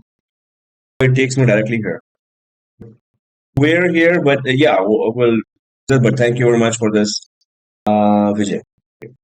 Okay, so here it's enabled. I'll disable it. When you disable, what are you disabling? That's what we need to know. 9% of account compromise could be stopped by using multi-factor authentication, which is a feature that security defaults provide. So if you implement through conditional access policy, multi-factor authentication, that whoever has it can log in, whoever does not have it cannot log in. So yeah, it meets then the requirement of security defaults as well. My transition, my org is using conditional. So there's reason for disabling. I'm already using conditions policy. That's one of the main reasons you would disable security defaults. Security default implements or forces you to implement multi-factor authentication. So, which means that as soon as you disable it, go ahead and create another policy called MFA, conditional access, select all users, and then put that block access or a grant access if you're using multi-factor authentication, otherwise block access, right? So here, so I'm giving a feedback. My organization is using conditional access policy. That's a good enough reason to disable it. Otherwise, yes, it is implementing forcefully MFA. So if I turn it on now, then we will test it. We test it. Like the users, whatever is selected will be blocked, right? So this means that user should not be able to log in from Windows to Office 365. This one from iOS, from Android, if we test that too, and if that user is not from Canada. Well, any one of the policies, or if that user is in Canada, it is selected actually, right? This means that the block blocks anything selected will be the user will be blocked entirely.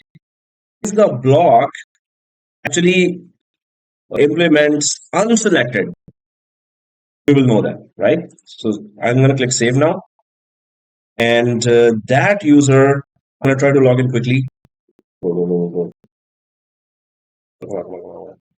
If you're doing that, go ahead, log in from another browser, from the user, and then we take a break. Break. Oh man, 2 minutes ago. Sorry, because there's something going on. Kids' last day of something. Yes.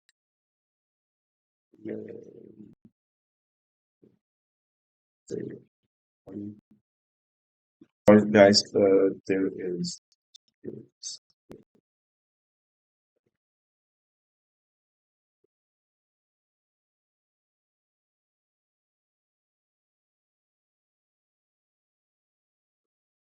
Okay.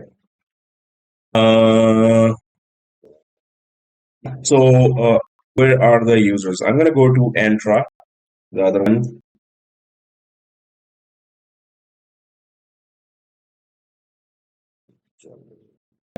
That's the other one. And I'll grab a user information, all users.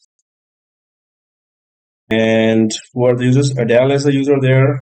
Okay. All groups, marketing, members. Adele Vance or an owner is Lawrence. Okay. So Adele, I just need to grab, I need to reset the password as well as grab this. So I'll put it in Notepad. So I mean, go Adele reset password. And now it is Boca 0787. Okay. Temporary password, automatically generated temporary password is there. And portal.office.com. I'll go incognito, new incognito, and portal.office.com.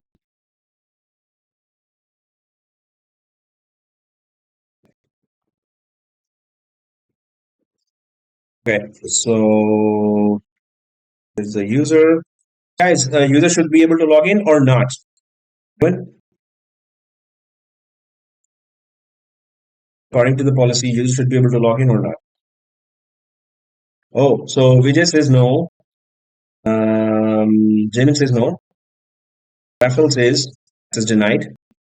Hey, Rafael, you're trying it. Not access this right now. Your sign-in was successful, but does not meet the criteria to access this resource. For example, you might be signing in from a browser or app or location that is restricted by your admin. Okay. So yeah, that was the thing. Now, how to make it right? What do I do to make it right? I want that user to log in. What do I change?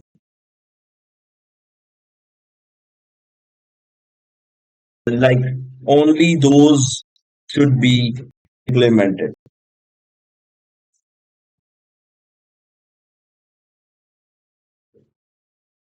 What do I do to change it? That only those should be implemented, others should not be implemented. So Jamin says exclude.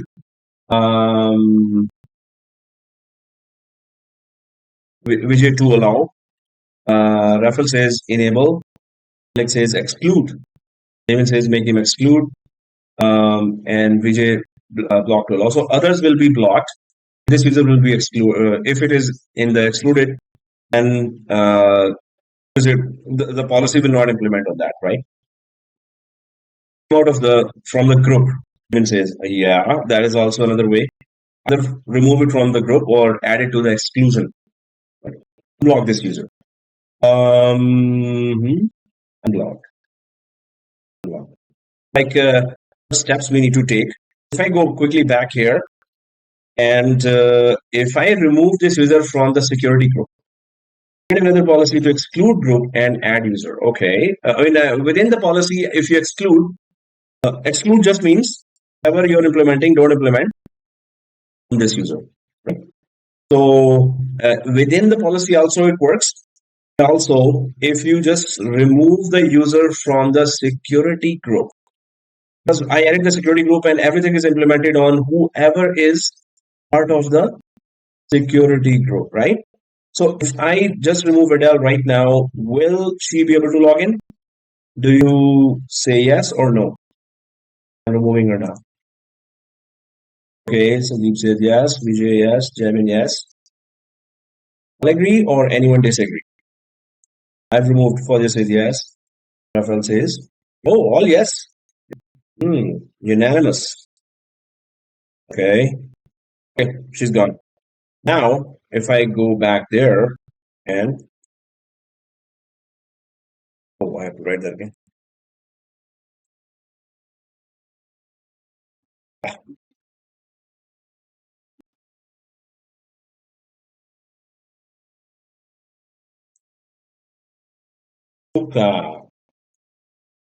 Whatever was implemented on the group is no longer implemented to the user who has been removed from the group.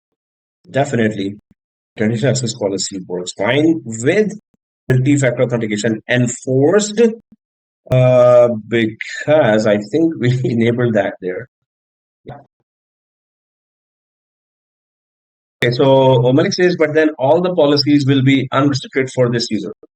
Yes, then you have to create another policy where other restriction is there. But that policy overall is not restricted. Malik says also if you go specific, just one small example of what you select, then block. Block is something that's going to implement right away. So if you select block, and then whatever you check mark there, right? That will be implemented. So if you do the opposite of that, then now you can play with it, and you can just add one option, uncheck other options. What about, this is something that we can do after the break.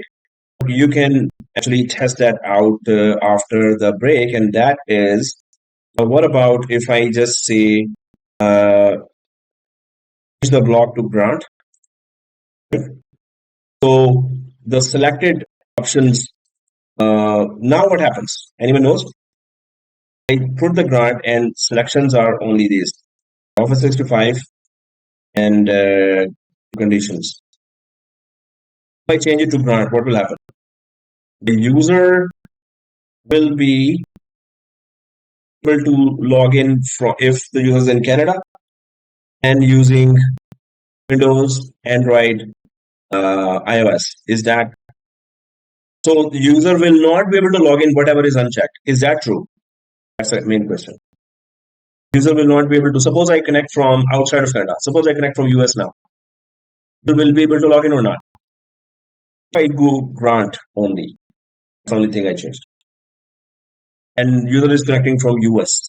User be able to log in from Office 365 or not? The user that is already still part of the group.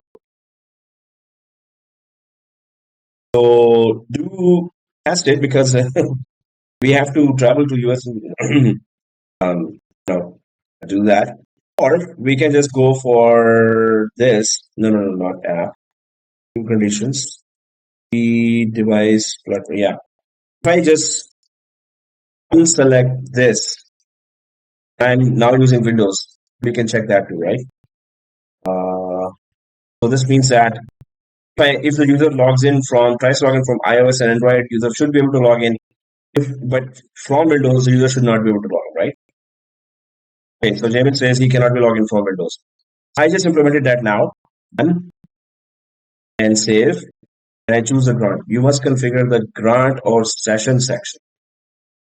Exactly. So it means that it needs further. Whenever you grant, you have to select something here. So multi-factor authentication, I'll just that okay, I'm granting this and require one of the selected, not all. Any one is selected, just require it. Multi-factor I'm selecting here, right? With grant. Does it let me go ahead? Select. And if what we are expecting is that if the user tries to log in from Windows, he should not be able to log in. So,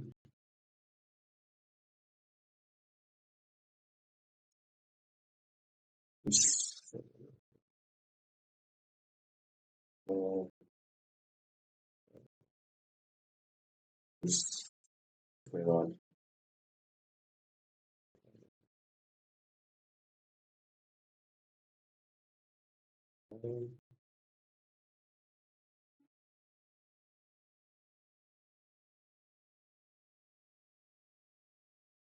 Okay, sorry. Uh,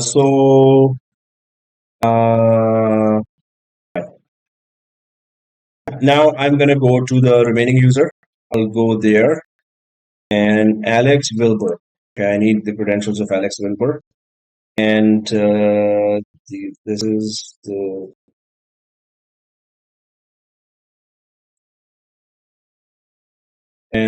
reset password. I need to know the new password for whatever password this user had. It's Rolo. Rolo. Come on, move it. Okay, so I'll go to incognito again. Portal.office.com. Oh, okay, that user was still there. And use a different account, another account, and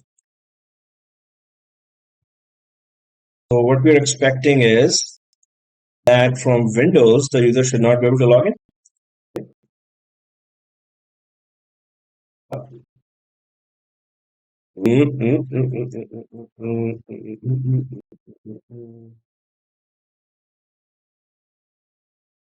So Grant is working fine. Uh, Uncheck. So when you put Grant, the unchecked one are not really getting respected. Or if I keep going ahead, then maybe I will have an idea. Right. So 647, 554, 9446. Because block is the main thing that implements right away. Grant has not that kind of power. 445, 813.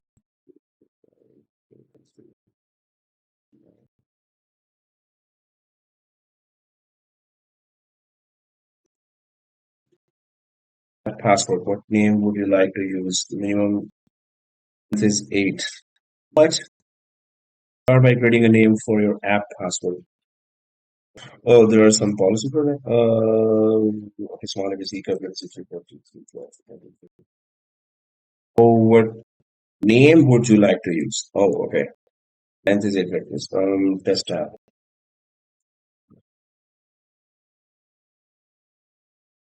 Yike. So this okay, hyphen was my piece. Was just created. Copy the password to clipboard. So this is the application password that is being configured. Done. So, oh man, seriously, it keeps going. Okay, that's yeah, the forced app password. We can multi-factor authentication has enforced option as well that asks for app passwords, right? It must be that. Yeah, it's actually logging in. So Grant is not really working with unchecked options. So it's always a block. We always use block, but wanted to go through the process just to show that it didn't work for us even in production environment. So block is something very effective, but we have to be just careful what we uncheck and what we don't uncheck.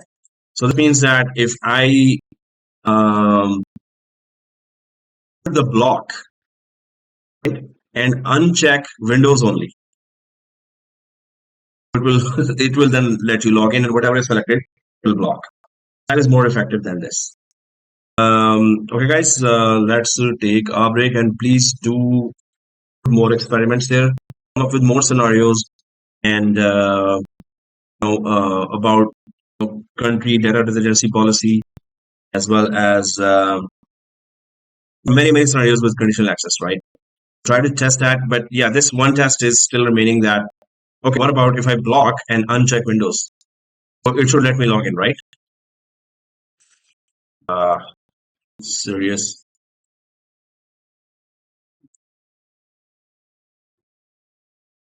Did let this guy log in. And if I am back here, test. So remember that Windows is, so if I go block, select, and condition is Windows is unchecked still. So whatever is checked, we know that it's blocked, right? So Windows is unchecked, this means it's unblocked. So I've just done that. I'm gonna sign out from this guy and sign in again. That was Alex Weber. Out.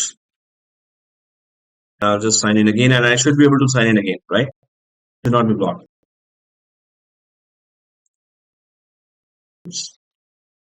Oh, no.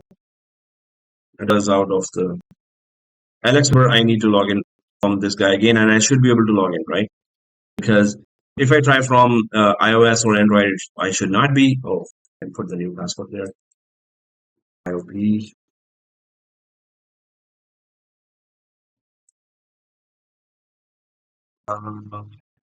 Code. Oh, come on.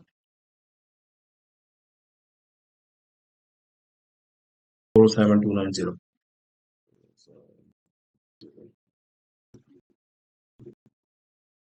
I'm able to log in, but just to avoid if there is any confusion still, I'll quickly do one thing just to show that the policy does work.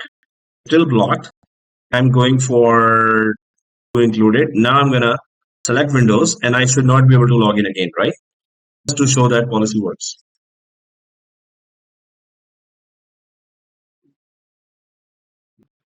Grant give access portion block. So Jamin says, will it be like that? Grant give access portion of block access. Sorry, it actually confused me more now. What were you trying to say? Okay, guys, should Alex be able to log in now? Yes, no?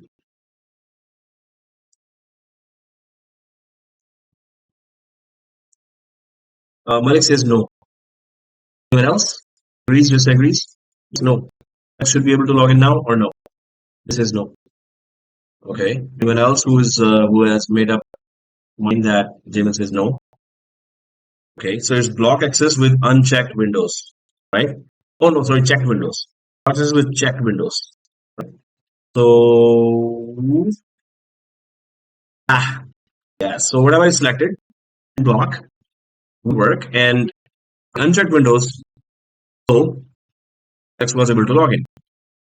As soon as I checked Windows, X is not able to log in now. The policy with block works really good, and that's what we have implemented as well in our environment. O&K guys, let's take a break and come back for more. This is very interesting, and you should be. I'll try to give a different scenario to you, or you can come up with a different scenario. Let's see who breaks the bubble. Do take screenshots of all your assignments and email me in Gmail, IT Gaming. Guys, let's take a break and come back. So the break is break. It's 12:01, so 12:21. Awesome starts 12:21.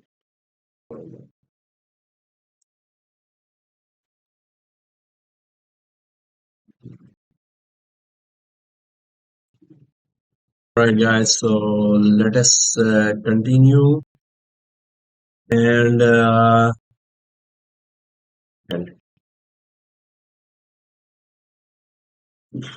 so what we were trying to do. Yeah, there are some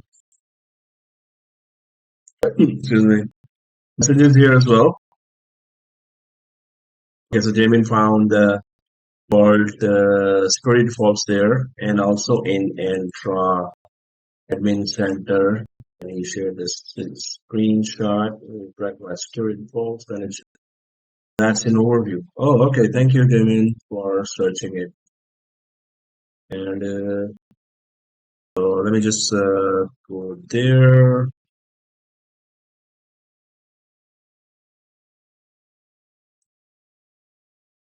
And if you go to overview and go way down, yeah, application methods, standard data, add enterprise, really properties there. Okay. I was scrolling and properties is there, and go way down. Yeah, there you go. Thank you. Yeah, that's it. So security defaults, manage access to all Azure subscriptions and management groups in this tenant. Also, this is just access, but this is managed condition access, and it is overview, properties, and then security defaults. And it actually takes us to this condition access policy.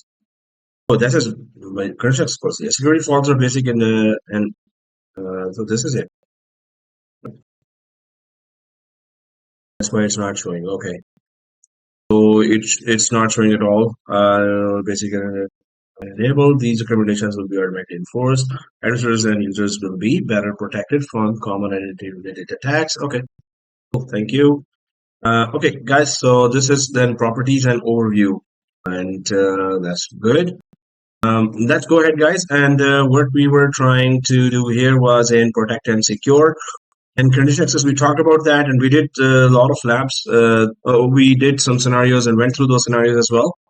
And condition access policy, we were able to put Canada there as well. And now we know that if we select it and put block, then it will block whatever is selected, and whatever is unselected during the block will be still open.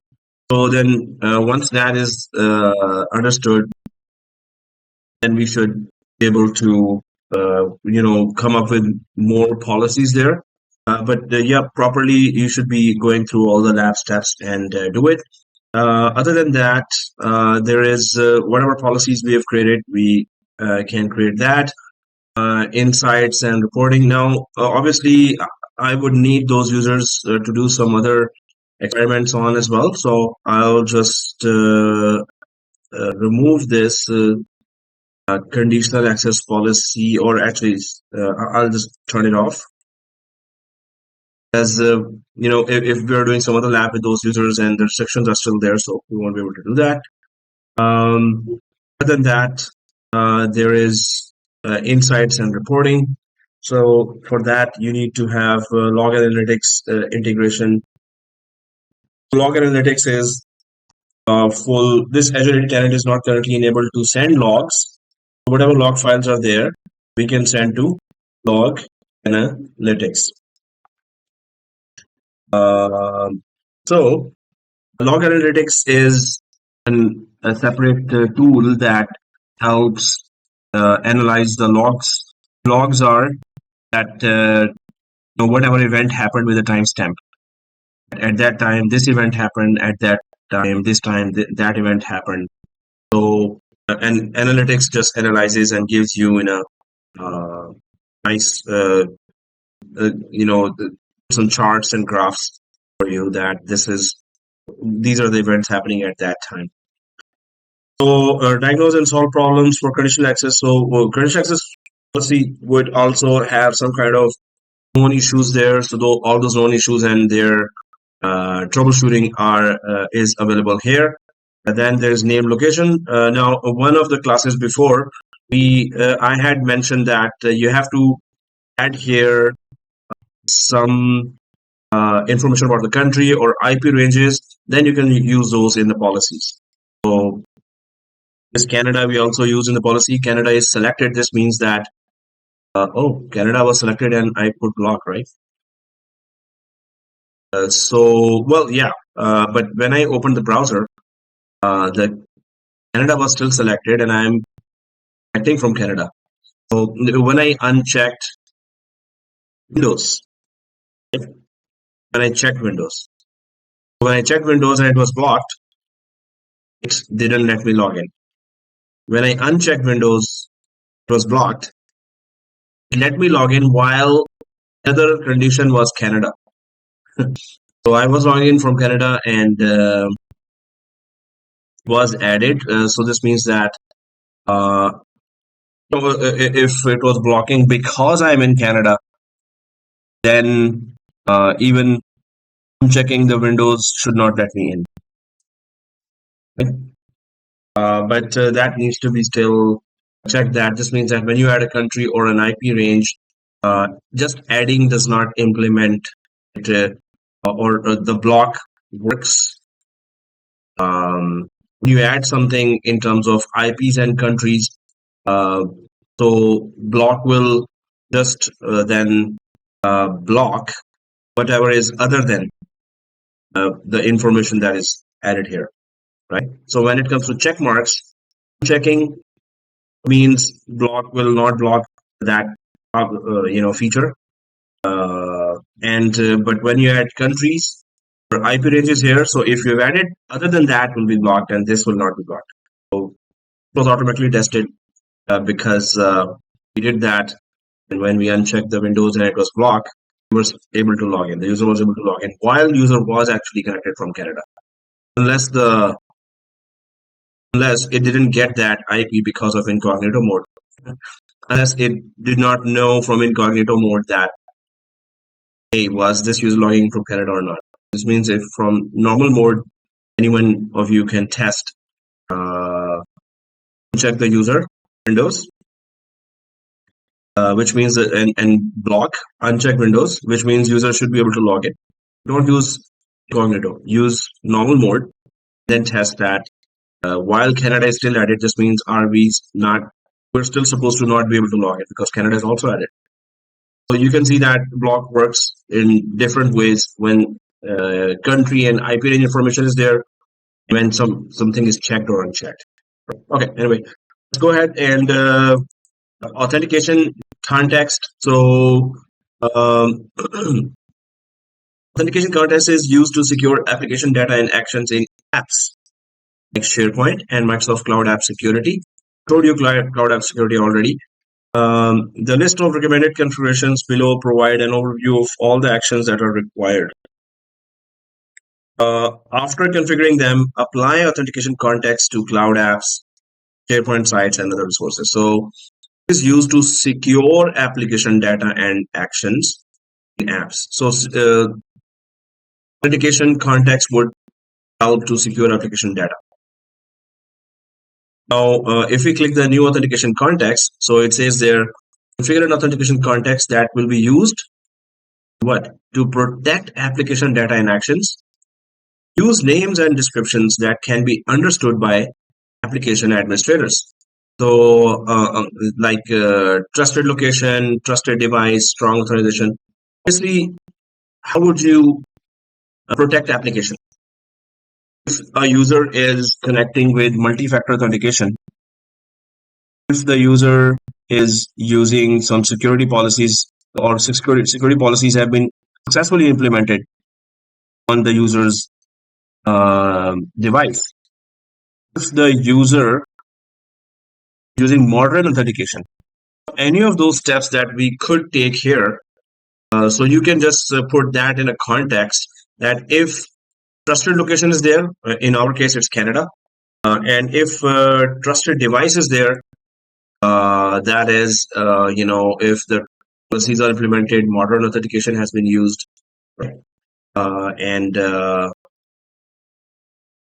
an MFA is being used. So this is going to be the security context. Then suppose I go for, as they say, strong authentication.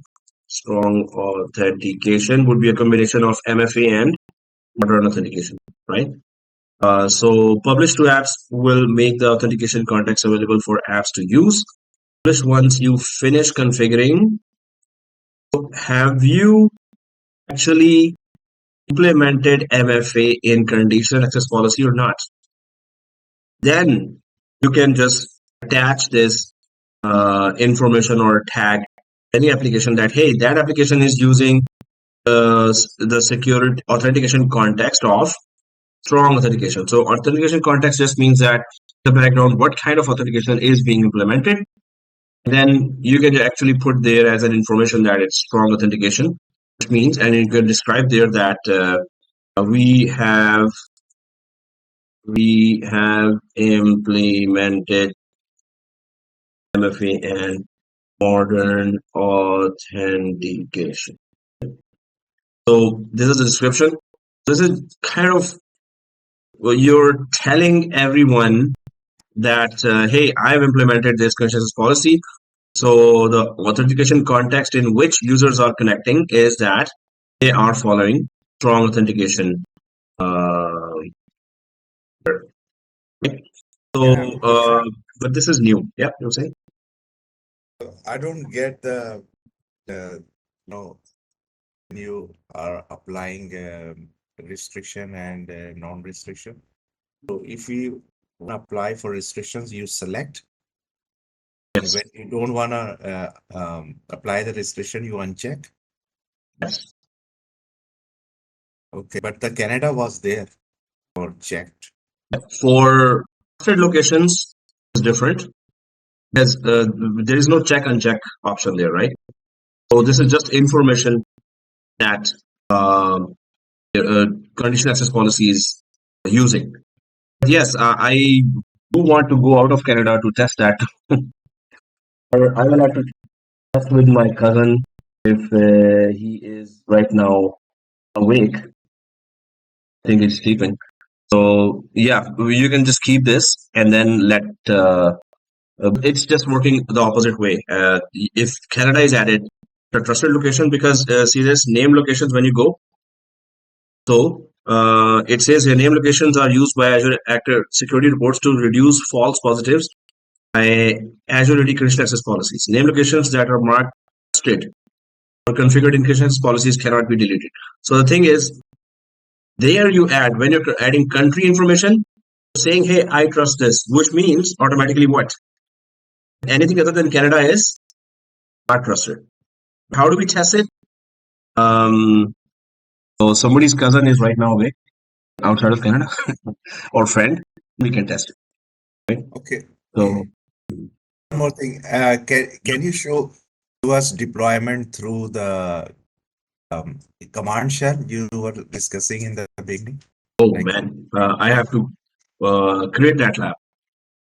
So okay, I started this actually, and I mentioned it. So that so means yes, I should be doing that. So let me just test yeah, I all was this. thinking that you were gonna tell us the whole thing, on the Yeah, command because line interface. yeah, there was a conspiracy. I was already creating this I was conversation. thinking that you gonna start now again, like after 10 minutes or 20 minutes.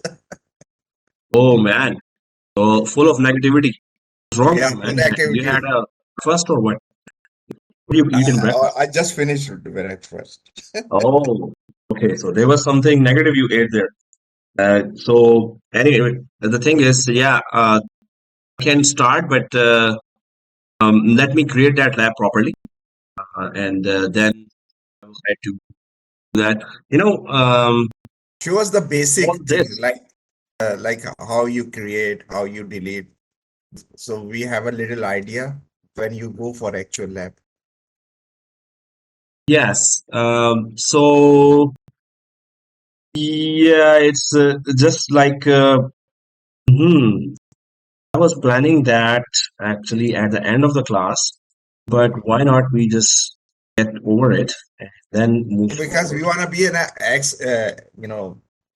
advanced user of Office 365.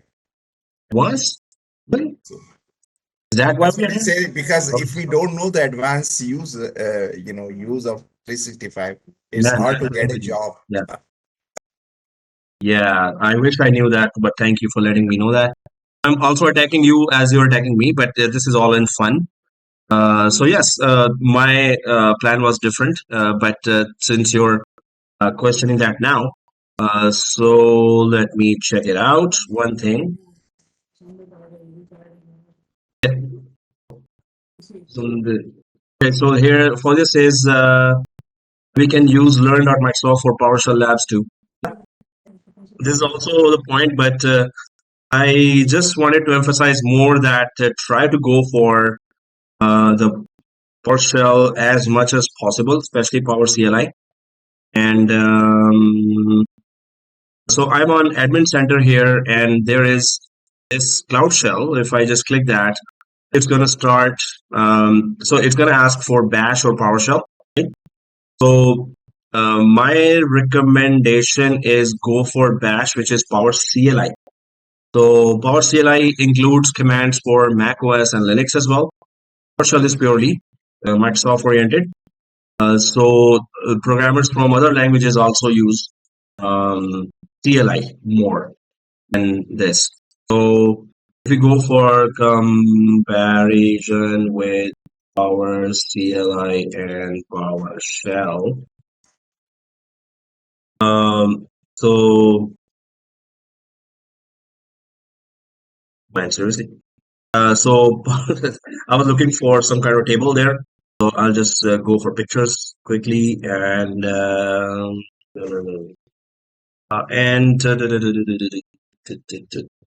Well, there are lots of videos here that really shows as well PowerShell. But okay, when I'm starting searching during the class, that's always ridiculous. But I never stop this. I keep doing that. Comparison operators. PowerShell Wikipedia, PowerShell with PowerShell 5, 6, 7. So Power CLI 7 is there. But what I told, this is what I wanted to show here as well, and that is that Power CLI is more towards multiple background-based administrators who are coming from Python programming language background, C, C Sharp. They've done different languages and they want to learn. They're expecting those commands or similar to those commands in Power CLI as well, or in PowerShell as well. So Microsoft created then Power CLI.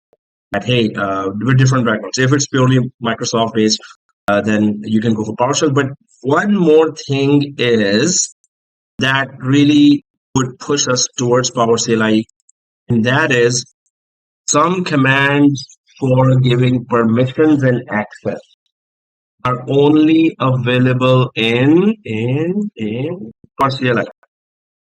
They're not available in PowerShell. So suppose you want to give permission to some user, you won't be able to do that in PowerShell.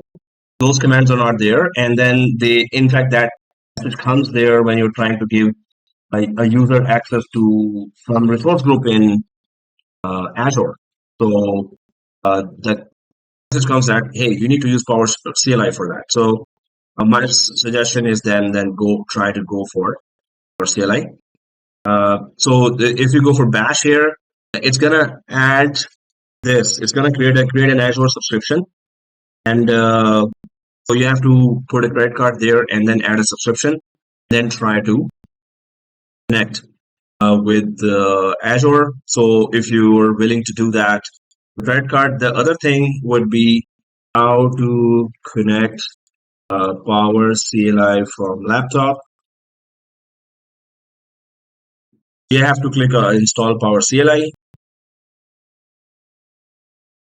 and so this is the link here, and hopefully person who asked this is doing the exercise as well and repeating it, and well, it is important for everyone actually.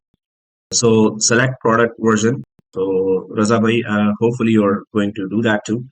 You're not doing it now, but later please do submit some screenshots of that. So what to do next? So there is download a version of Power CLI later than Power CLI 6.5 R1 from the Power CLI homepage. Right? Oh, serious. I mean, VMware page here. Seriously, where's the Microsoft page? Download Power. Yeah, there you go. PowerShell to simplify access to data, and PowerShell to simplify. So I was using in Office this with Azure, but here when I want to create that PowerShell, come on, I just want to download. Seriously, Microsoft, can you give me a download link?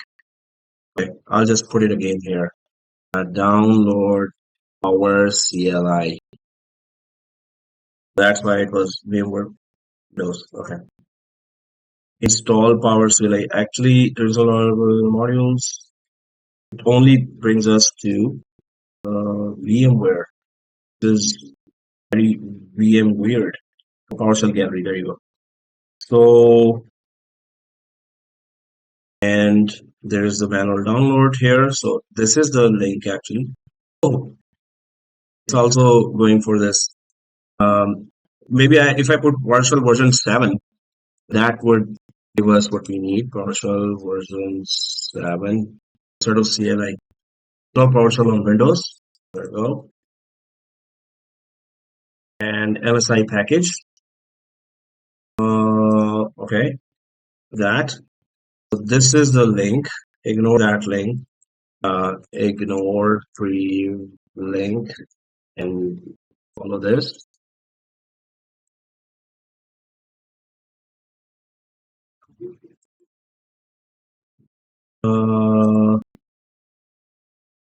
And go for 64-bit. Install that. Actually, I have it already. So downloads for CLI and but 7.34 I have it here.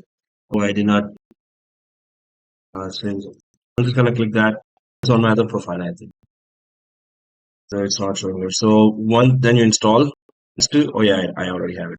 So that's why it's showing this. So next finish. You should be doing that, and that should be installed. And once installed, then you go to search and go for PowerShell 7. This one. There's the black one. There's a blue one as well, right? So that's the 5 version. This is the 7 CLI it supports. Yeah. Send So, it to the yeah. WhatsApp Yeah. also. Sorry again. WhatsApp पे भेज दे. It's already there. WhatsApp. Jamin says I have PowerShell 7 already. It's gonna support PowerShell 7 is PowerShell Core actually, CORE Core, which means it supports all the core or CLI commands. So 7 is something. So I'm just gonna press E. There you go. It has for black background, but if you go for the other one, that is Windows PowerShell. So I think I put the background black for this. It already has that, but one is SharePoint Online Management, or this is PowerShell that I already put there.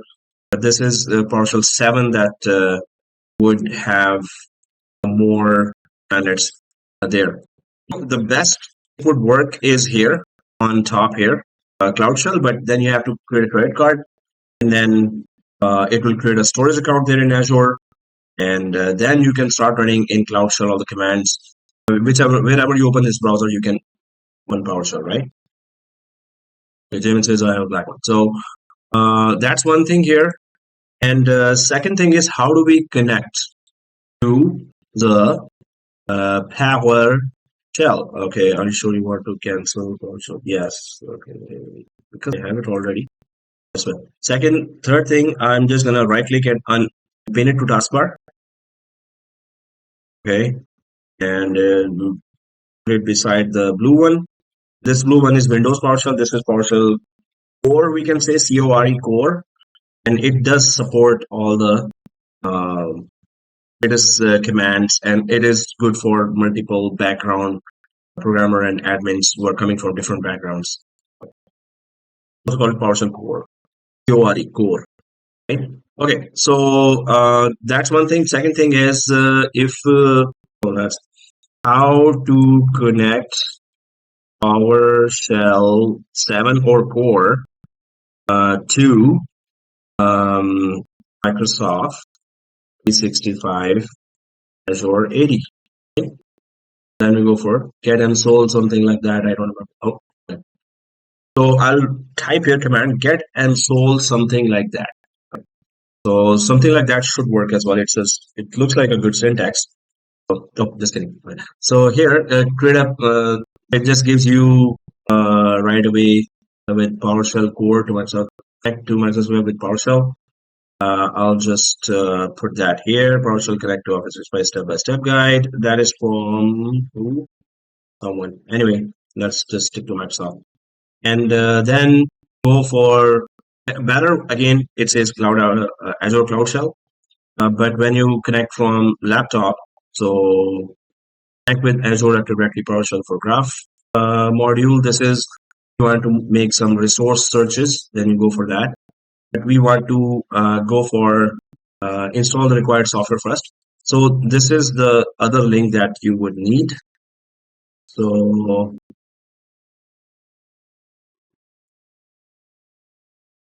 okay, so install the required software. First is install module minus name Azure AD. So I will alt tab and go for this install dash mod. Just tap to autocomplete. There you go. It autocompletes not. So then just type it. Oh, whatever. It was just too slow. Minus name. Let's go. Azure 80. So the module just means of commandlets, and it's saying that, hey, you are connecting to some repository. Repository is just where all the commandlets related files are there. It says you want to download that. So I say that yes, or yes to all. If you type A, it's yes to all. So default is N, so I'm just going to type A, N, enter. And it's saying installing package Azure AD. So it's, you want to download all the commandlets of Azure AD, then you have to go for that. That's the first step we did. And then we go for, yeah, it did say that here as well. Then import module. First you install module, it downloads it. Then you go for import module. So import mod, press tab to autocomplete, and Azure AD, enter.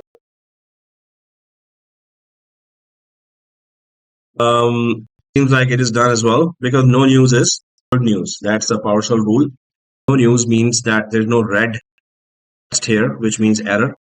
So if it says nothing, then this means things good. Okay, so connect to Azure AD for Microsoft 365 subscription. It says here next, and it shows Microsoft Azure plus CG. So connect Azure AD simply. Connect Azure AD. But if you want to go for, if you're in China or Germany or US and you want to connect, then there are other ways. But this is connect Azure AD. So if you go for connect Azure AD, it's supposed to ask for username password connect Azure AD. This model does not support PowerShell Core Edition. Retry the operation with PowerShell Desktop. Okay, so I was following all the instructions of PowerShell Desktop. Okay, nice. I did ask for the steps. All the steps are there for okay, PowerShell Core. Just to save some time, I'll just do quickly these steps in the Windows, and it will connect us to Azure AD, and then I can show you how to create users and groups quickly, but or give you an idea about that, and then you can practice. Does it say anywhere else connect with Microsoft Azure Scripting module for Windows PowerShell? That's why I was saying that let me connect with the Cloud Shell, PowerShell. Yeah, one more thing I want to show you is if I right click here, see this? If I right click here, then there's an option here at PowerShell Core downloads. It's available with the PowerShell course. It's Azure Cloud Shell. You want to connect to Azure Cloud Shell, and it actually is here in the laptop. So if I right click on that black one, and then if I go for Azure Cloud Shell, so then it asks that to sign in using a web browser to open the page, HTTPS, and enter the code to authenticate. And in use a web browser to open the page this. So I'm going to click this page. It says that you want to sign into Azure Azure PowerShell, then go to this page, sign in, and then we will connect you. I don't want to connect actually in the incognito mode, and maybe that's what it's giving me issue as well. I want to connect in, that is also incognito. And incognito would give you issues, guys. Just go for this one. So opening this, then so this is to sign in now. I'll just click that, and it should open somewhere. 15 minutes. I didn't take 15 minutes. 15 minutes, right? I'll just copy it. It's too slow. And device login, it's asking for a code. I'll tap, I'll go there, and this is the code. The quicker way to connect to Azure PowerShell. Copy and paste. Next. Yeah, now it's asking credentials. I'm saying, hey, I'm logging in from this credential. This is what it needs.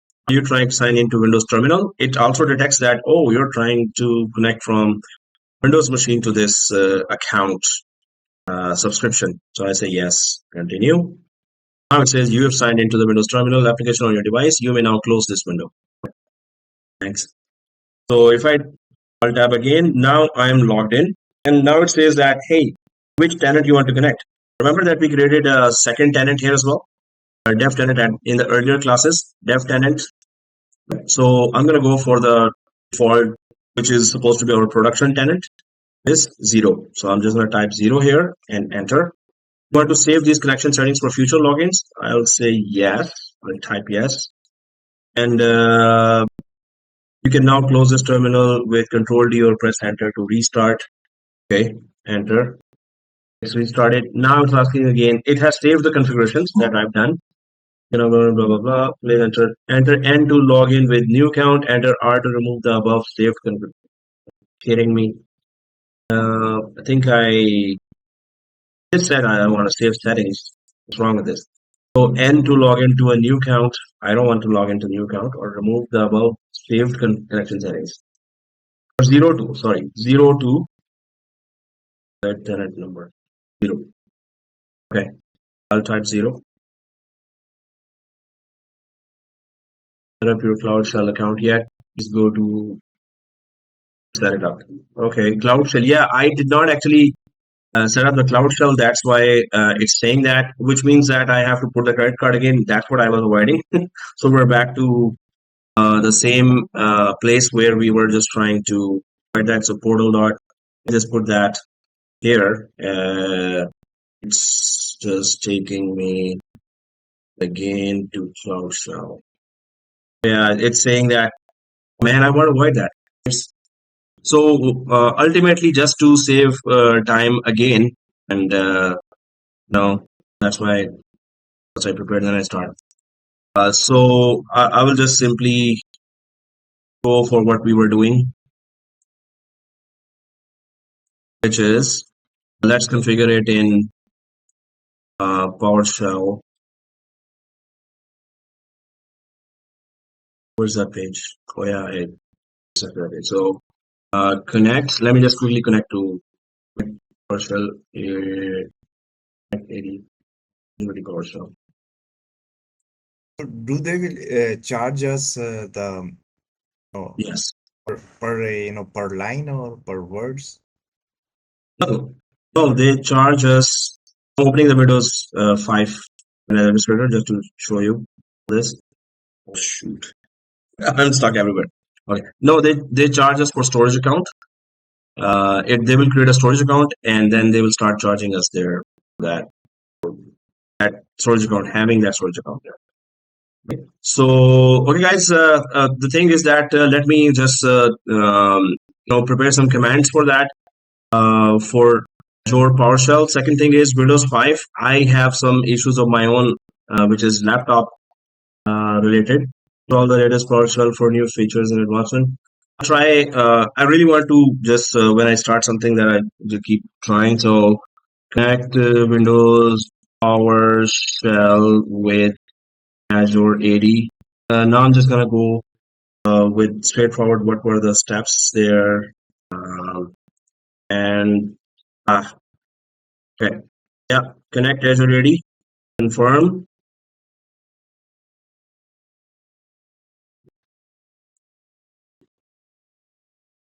And then it says, are you sure you want to perform this action? Yes to all.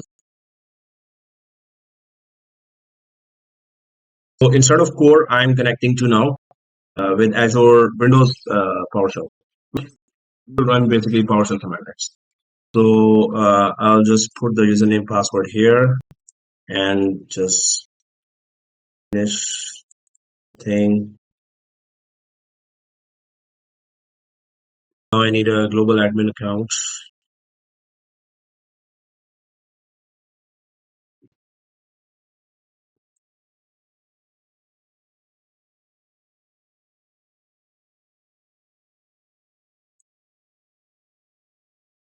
And it was IV.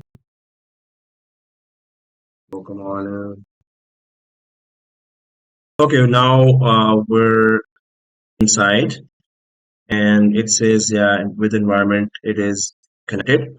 So then I'll just put one more thing quickly here, and that is to show you quickly what we can do with ChatGPT. You all must have used it obviously before, the ChatGPT. So I'll just put here how to create a user in Azure AD PowerShell. So it's going to give some initial commands and just try them, make them better. So it's giving you install module name minus name Azure AD, install module, import module. First install module. So I'll copy mode here, copy, alt tab. This is the thing here. I'll try this. Install module, administrator rights are required to install. Okay, so I'll just put here Windows PowerShell.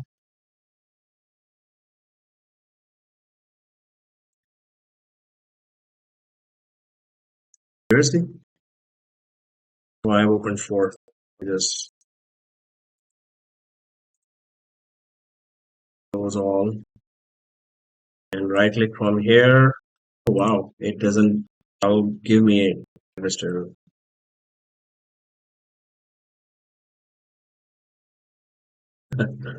Normally it just works fine, and then We should open by the admin account, like open yeah.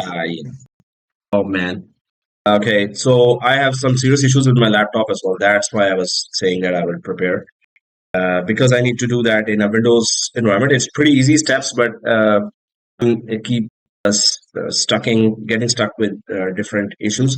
My admin account here has been changed, and I tried to log in from that, and it didn't work before. So that's why there's some issue with my machine. So we can just try that with VMware, but better I would just prepare the lab for next class for core, how to connect from PowerShell core or 7 from the laptop, and then try to show you there. It's anytime you can do that. Obviously, there are many beginner courses as well, with not having limitations of my machine, and that I was avoiding to create credit card based PowerShell or Cloud Shell. I was trying to avoid that. That's why it's creating more problems. So I'll create a screen, virtual machine again. I had to delete that because I was running out of space. And then I'll show you the whole how to set up PowerShell. Better set up in your laptop. Unless you have no issues there, then go ahead and set up. Otherwise, set up in Windows PowerShell, Windows Server virtual machine. Here you can experiment more and delete and remove as well. I had those machines. I also deleted that. So pretty much, I'm stuck from all angle right now. The steps that I'm showing you, these are always the steps to just configure the whole thing, and then you can ask them. So I'll just put that here as well. These are always a step. Do try this at home on a laptop that works for you. For myself, the laptop is not really working. So those are all the steps. Try it, and you will be able to connect. Otherwise, let me know. Once I create a virtual machine, then I will show you all the steps there, because then I have admin powers there as well. Here my machine, I also have don't have admin power because there's some issue that. So in Windows PowerShell, this command work in our laptop. Yes, it will work. If you see this, right click here, then run as administrator. So I am having some issue. I kept changing the password. Something's wrong here with my machine. So I am not able to open those commands that I put there. And put ChatGPT, you will be real fast in creating users, deleting users, modifying users, in creating groups and everything. What I was trying to do, you can just follow the steps and you should be able to connect to Azure Active Directory in no time. It's easy. Just my machine issues should not be there. So When we connect, so they will charge us? No. There's no charge for connecting. If we create It's user or anything, no, we have created already users by clicking as well, so there are no charges for users. so when they charge us when we registered with all the user in Active Directory. No, it's a SaaS application, right? So it's monthly charges mainly. We are in a trial account. That's why they're not charging. But commercially, then they have fixed charges like 35 per user per month, whatever you do here. This is SaaS, software as a service. But if you go to Azure, then underlying hardware will be used, and then they will charge you there as well.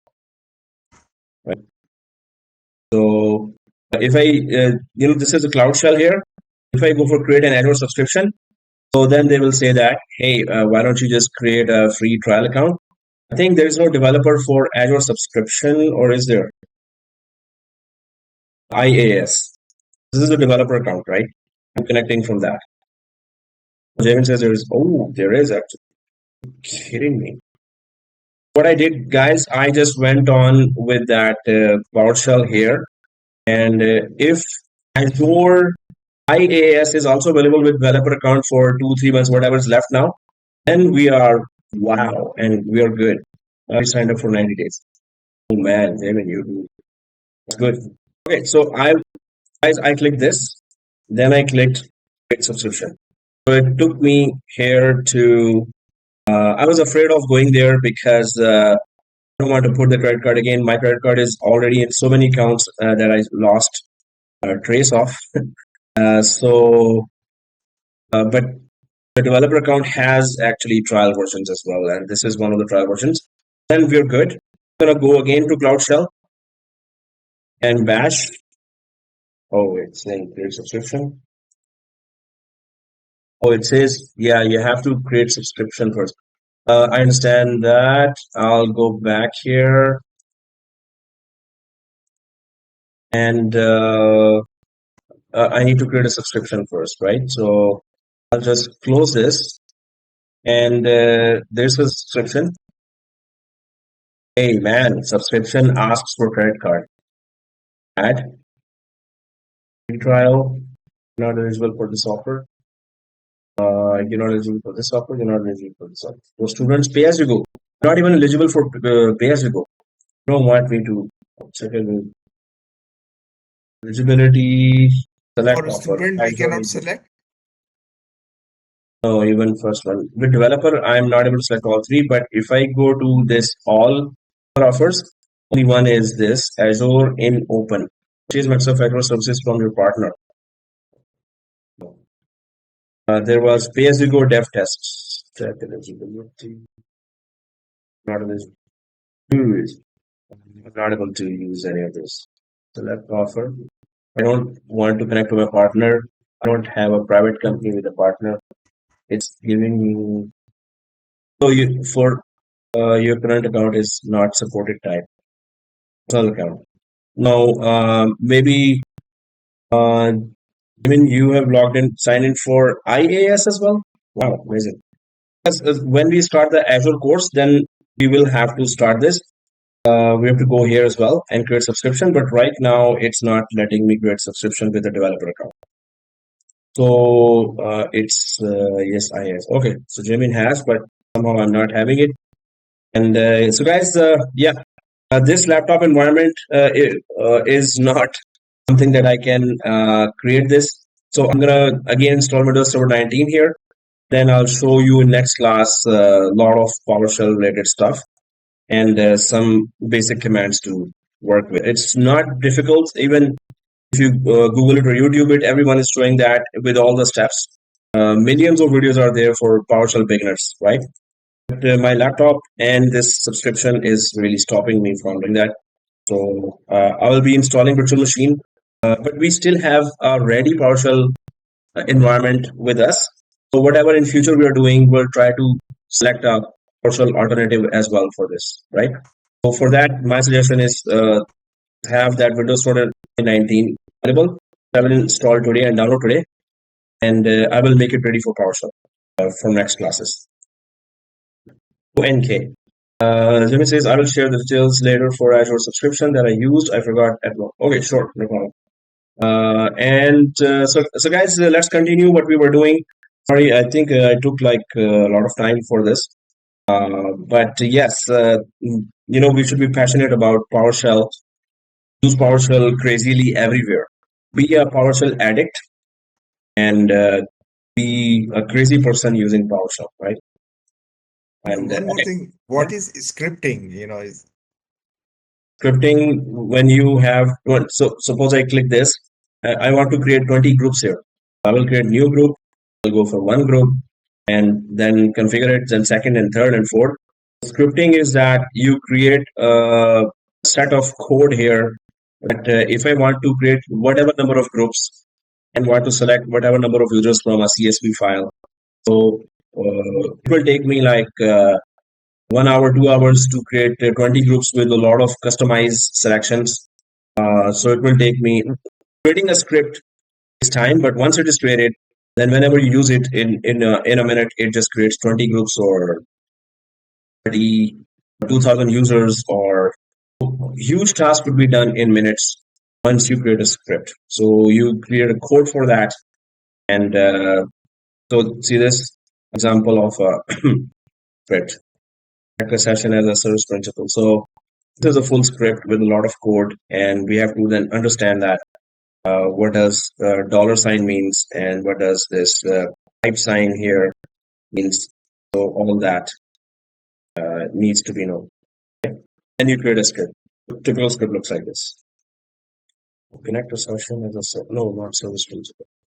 So that's the whole code that you have. Okay, guys, I'm going to go back here.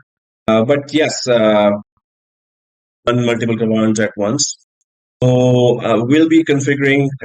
This is something that today I was saying that let's go PowerShell crazy. So next class I'll have the Windows Server ready, and we will create an environment there for PowerShell. And whatever we're doing, click, click, click. We'll try to have a PowerShell alternative for that. Not everything, because then this course will go for 10 years. So there's a lot of courses, topics already remaining, but we will try to do everything PowerShell as well. Have the PowerShell environment ready with you. Okay, so I'll go for suppose how to create a condition access policy, right? So we have to do a lot of dig out to articles, and then somebody might have created how to create a condition access policy in PowerShell. And then what we selected very few things. We selected one security group. We selected 3 options of platform, 1 application country, right? So can we do all this in PowerShell? And when we run the PowerShell script, the whole condition access policy should get created, right? So that is already a challenge. You can take it as a challenge, and it's all about search, YouTube videos, and then people have come up with very big scripts, even though they are not even script creators.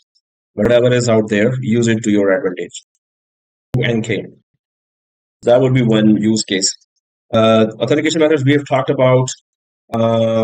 Condition access policies we're talking about, and then there is that authentication context in that. But other than that, authentication strengths.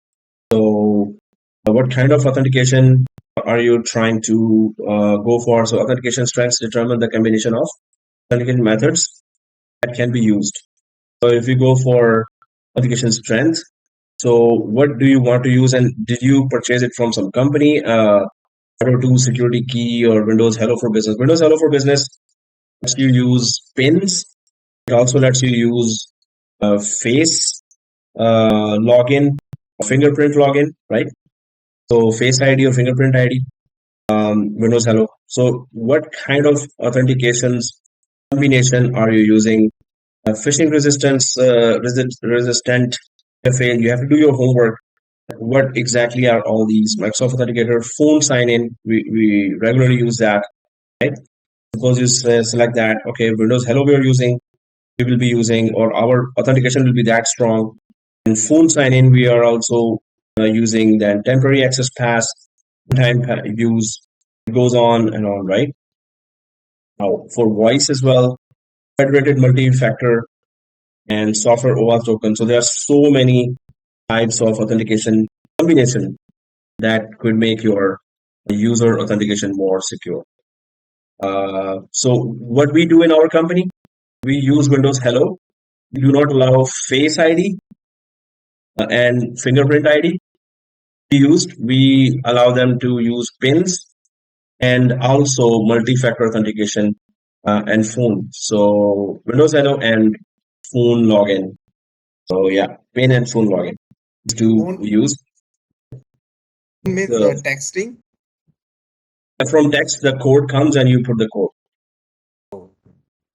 Fido, what is that? Fido 2 advanced. Yeah, that's just another company who creates a security key. So you click the security key and then the fob like an access card.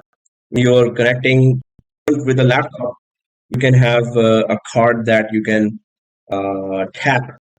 Then it will let you log in. Otherwise, it won't let you log in. So it's just a third party. Obviously, it's not Microsoft. And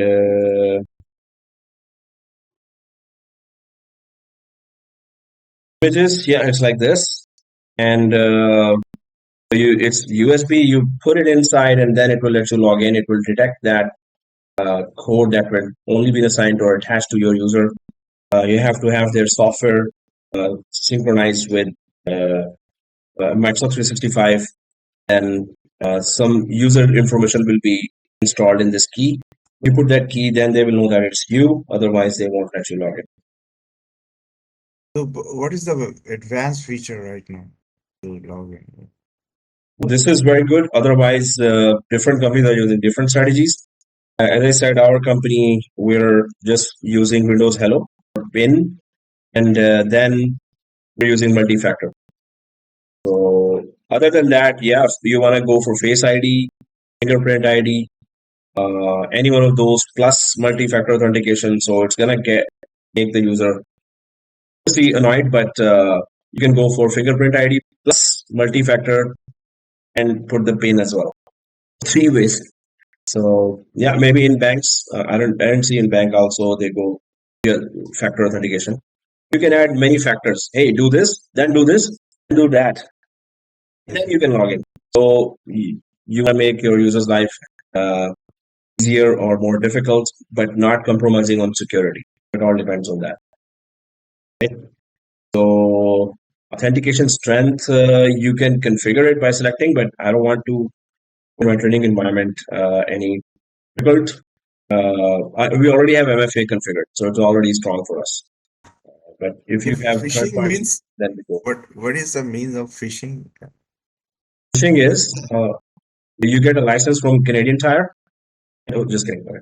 So phishing is you click a wrong link, and then the hacker software gets installed, and then you get to the hacker gets access to your PC if you click a wrong URL that connects to the hacker server.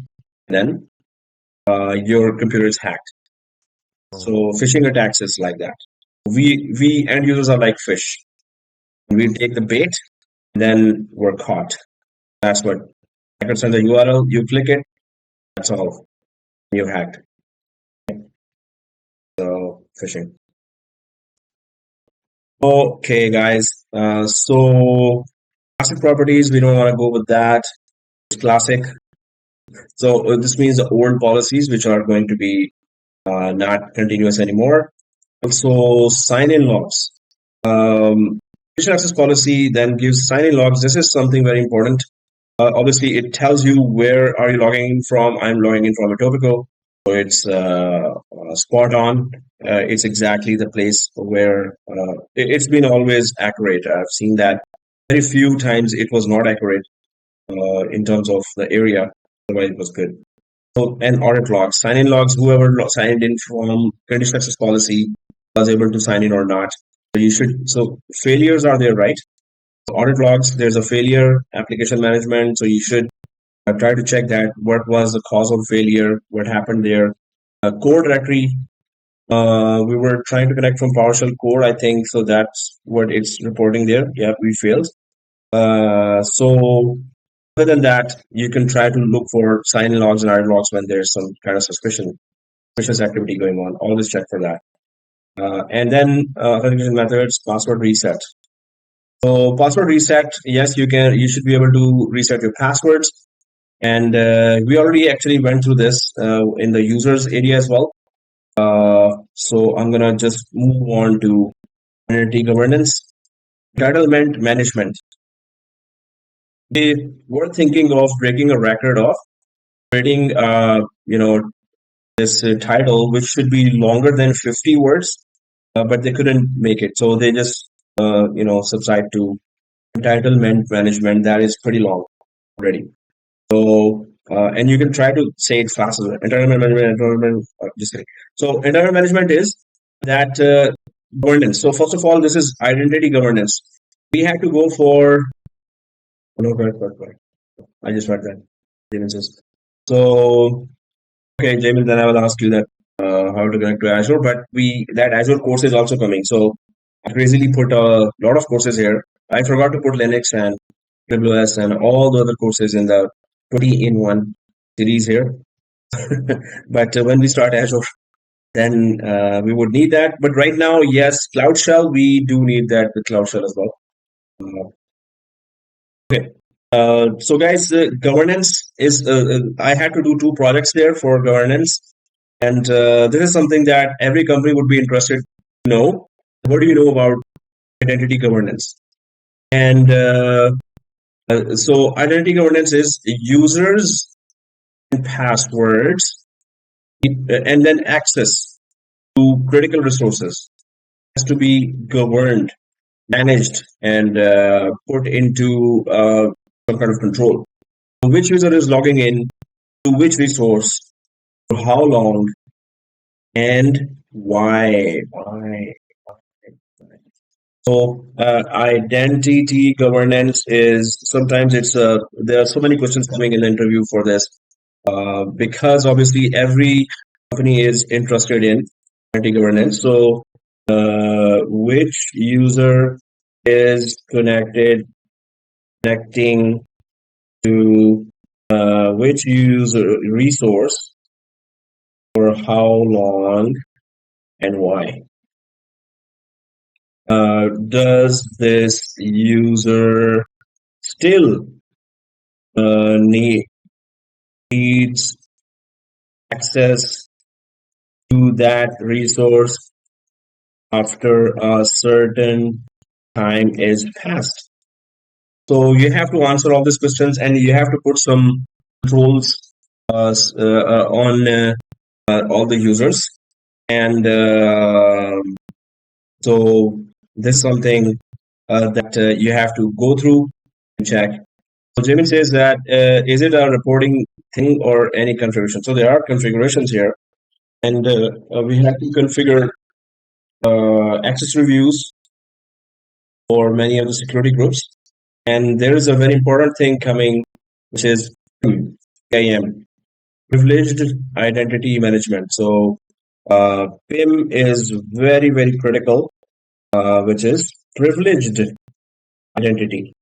So the users which have admin rights or have privileges need to govern them. Suppose I'm a global admin in the company, and global admin, I've been permanently assigned a global admin privilege, right? So Microsoft recommends that none of the users should have, according to the zero trust policy, none of the users should have permanently the highest privilege. When you need to use it, then get that privilege, attach it to your user account, do your tasks, and then get rid of that privilege. Suppose your account gets hacked. If you are permanently having highest privilege, then obviously the hacker also has it now. But if you had that privilege, as long as you needed that, and then you were not having that privilege. So whenever your account hacks, if your account hacks, gets hacked by hackers, so they won't have that privilege as well. or they have to go through the process, which is an approval process. Somebody else gets to know that, oh, using the highest privilege, global admin. Okay, for how long? Somebody approves that, and then you get that privilege. So there's a check and balance for this. So governance is pretty important. I keep giving interviews in other companies, so this governance-related questions come a lot. You have to know certain terminology here. Have you configured ever access reviews? Have you configured PIM, especially PIM? So if we go there to, they are saying that manage digital identities securely and effectively with Azure Active Directory identity governance. Review the most common use cases and set of capabilities for your governance needs. So the thing is that what I just said is what they said as well. Control your extent your so if you go for uses, control your external user lifecycle. So it says review common use cases, and then so external users are those which are vendors, and our company has lots of vendors connecting. Many companies, obviously, all companies have some outside consultants come there and help them with certain projects for a certain time. Then their user accounts remain there. Nobody gives attention to, hey, this user was connecting last year. This user still account is active right now. This user is any other guy from outside can use this account now and connect by this user. So did you disable the vendor account when the project was finished? And did you remove the access of the vendor user account, external user account from critical applications, access to critical repositories like SharePoint and OneDrive folders? So this is all about control your external user lifecycle. It comes in. So if I go to review common use cases, it takes us here. External user lifecycle, onboard external users through an approval process. Is very good. Create access package. So obviously there should be an approval there. And not only approval, but expiry as well. If a vendor is connecting, you should know when the project is finishing. You should know the approximate date of the project finishing and give it 1 month later than that. Keep an eye on who you're getting, which external user you're giving access today, and you need to keep an eye on that because we lose then the whole information. We forget the whole information and get busy in other tasks. I'm going to go for create access package here. And so it's access package for external users.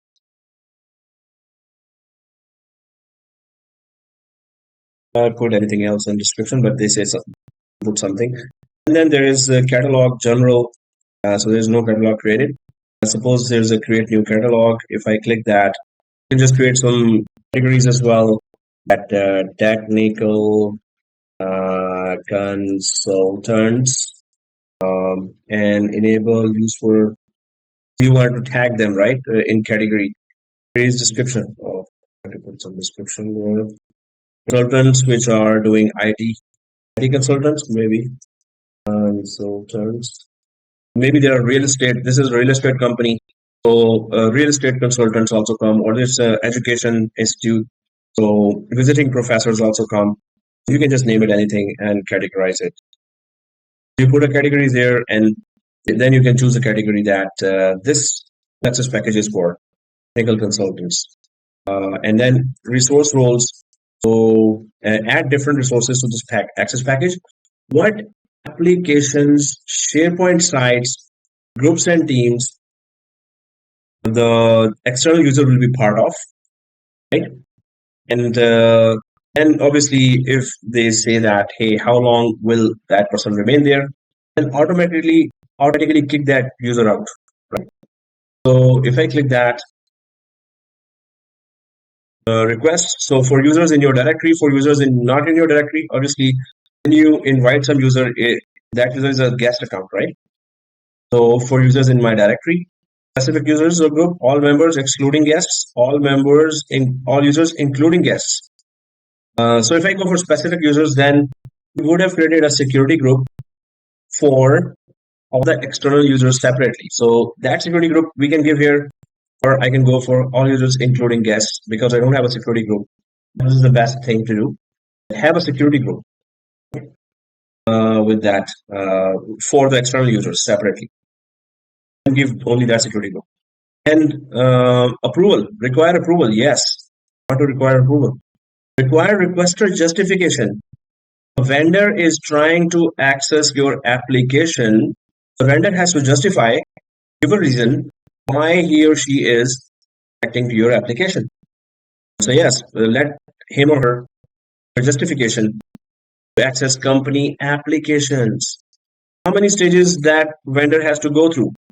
One stage is that one approver will approve and that's it. Or two approvers, or you want 3 approvers. Seriously. So maybe it's a military institute or something like that, or banking or credit card company.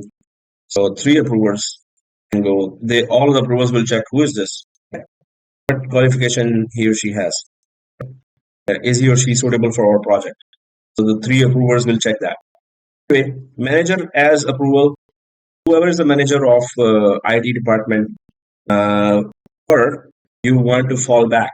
At a fallback, maybe manager is on vacation, so you go fall back. Okay, Alex would be our backup if manager is not there. Fallback will say, hey Alex, can you approve this guy, vendor from outside? Then decision must be made in 14 days. So if the decision is not made, require approver justification. So suppose manager approved or Alex approved that yes, this user, suppose I approve this user to access our applications. Those applications have critical data. So approver must give justification as well why approver approved it external user. So yes, approver will be giving justification as well. So show advanced request settings. If I click that, if no action taken, forward to alternate approvers. And if you press yes, then they say that, oh, X was not there to approve, manager was not there to approve. So there are still more backup approvers if you want. And enable new requests. So yes, like requests can be made by the vendor. Hey, can I access this application? And then the whole process goes on. So required verified IDs. Preview, choose whether or not you want users to show verified IDs for this policy. Verified IDs is a new feature that was added in. Currently, it's still in preview right now. It's not commercially available yet, or not available with full features. First, add the issuer's identifier and then add type of credential you want to check for. Users will need to present the selected credentials for this policy. So you want to cross-check the user if that user is a hacker or an actual consultant. Hacker might have same knowledge as a consultant, but somehow the consultant couldn't make it, and the hacker got his email hacked. He said that, yes, I'm on my way, and consultant thought that he or she has already emailed that I cannot make it, and the hacker actually sent an email blocking that email and then sent his or her email that, hey, I'm the consultant. Wow, movie scene, right? Okay. So yeah, issuers are there.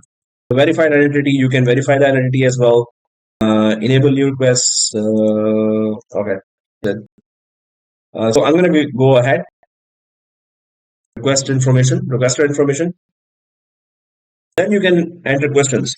Please show us your degrees and certifications for if they are suitable for the project. Right? So that user answer short text or multiple choice questions. So you can put a lot of questions, and whoever is requesting will have to face those questions.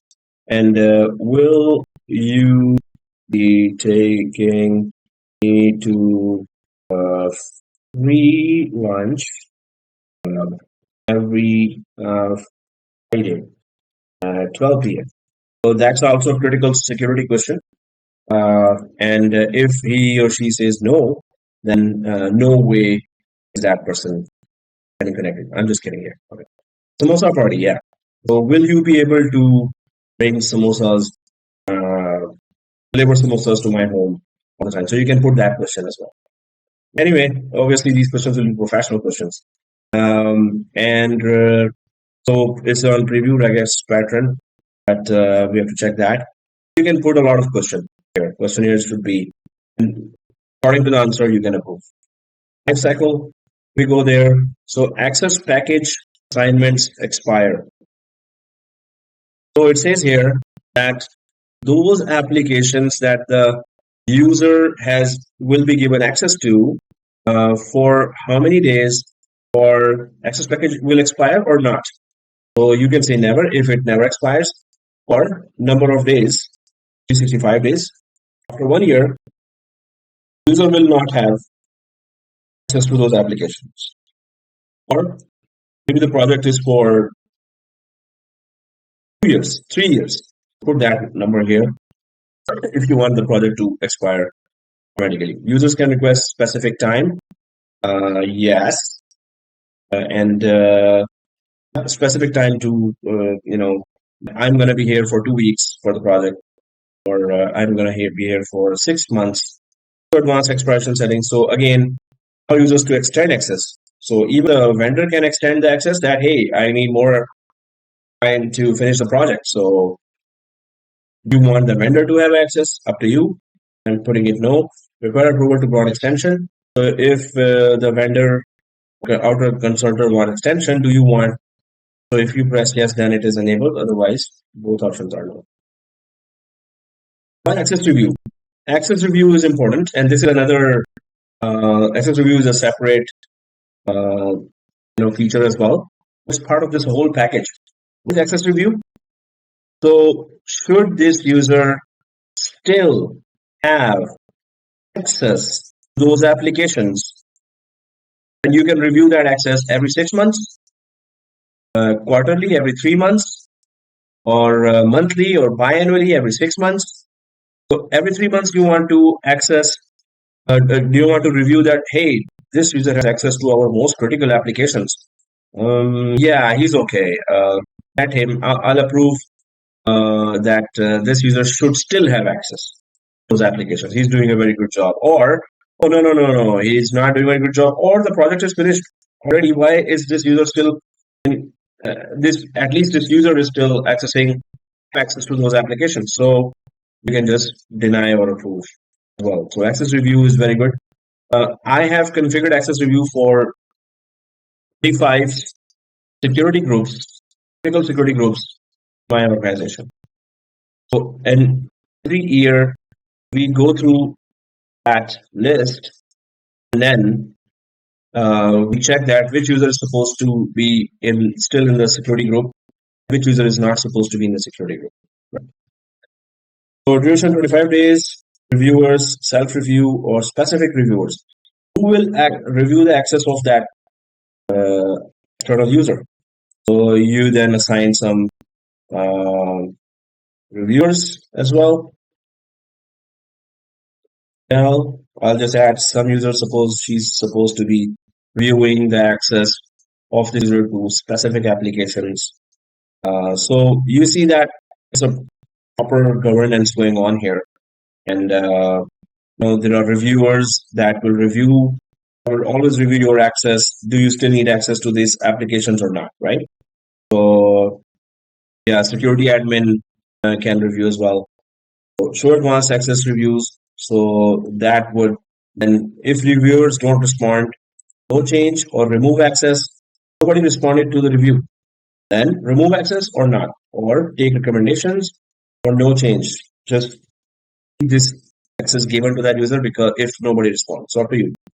So reviewer decision helpers and require reviewer justification. So again, decision helpers, you're trying to decide that should this user still have access to those applications, who helped you in taking that decision. And require reviewer justification. Yeah, why did you give me a justification? Why did you let the user still have access to certain critical application? Okay. So other than if I go to rules, so it goes for rules as well. And then there is request is created, request is approved, assignment is granted. So if request is created, so if you want to put some rules there, custom extensions, this is not being configured, but you want to trigger something. Suppose somebody did a request and you want an email be sent to the reviewers, or a Teams message should be sent to a reviewer that, hey, there's a request from a vendor, and obviously we are starting a project, and can you please try to accept that. Go ahead and review. So there's a trigger, but this is in preview. That's why we don't see anything here. We can leave it and then review plus create. So one thing that resource goals, you didn't configure that. Each application the user will be requesting, and then the request will go to approvers, and then review will be done after it is approved as well. Quarterly review, but which applications, right? So if I click applications, I can go for, it doesn't show anything, so you can click this. And then Dropbox business, suppose this is application the user will be requesting, and that is external users only. SharePoint sites, if I click this option, so if there are any site created, yeah, there's a default site here. This user will be connecting to this site as well. Okay. And groups and teams, and this user will be part of the marketing group, suppose. Okay.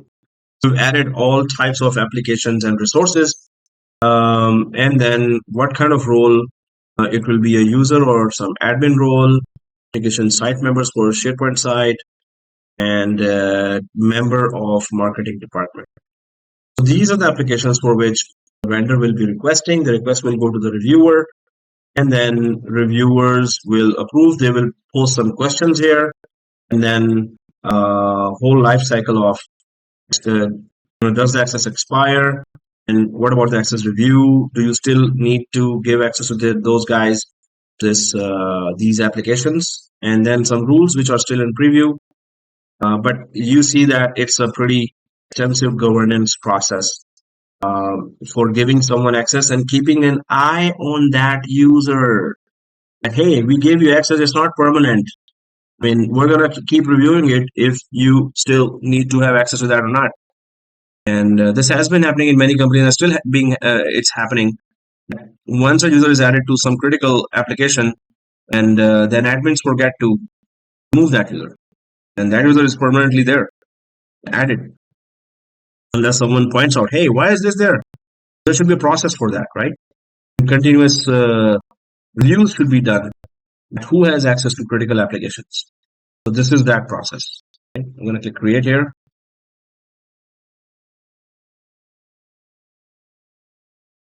So as I said, that I had to create for 25 security groups for which were critical, and I had to create access reviews for 25 security groups and assign the approvers, the directors of those departments of which the security group was, and then those directors were every 6 months.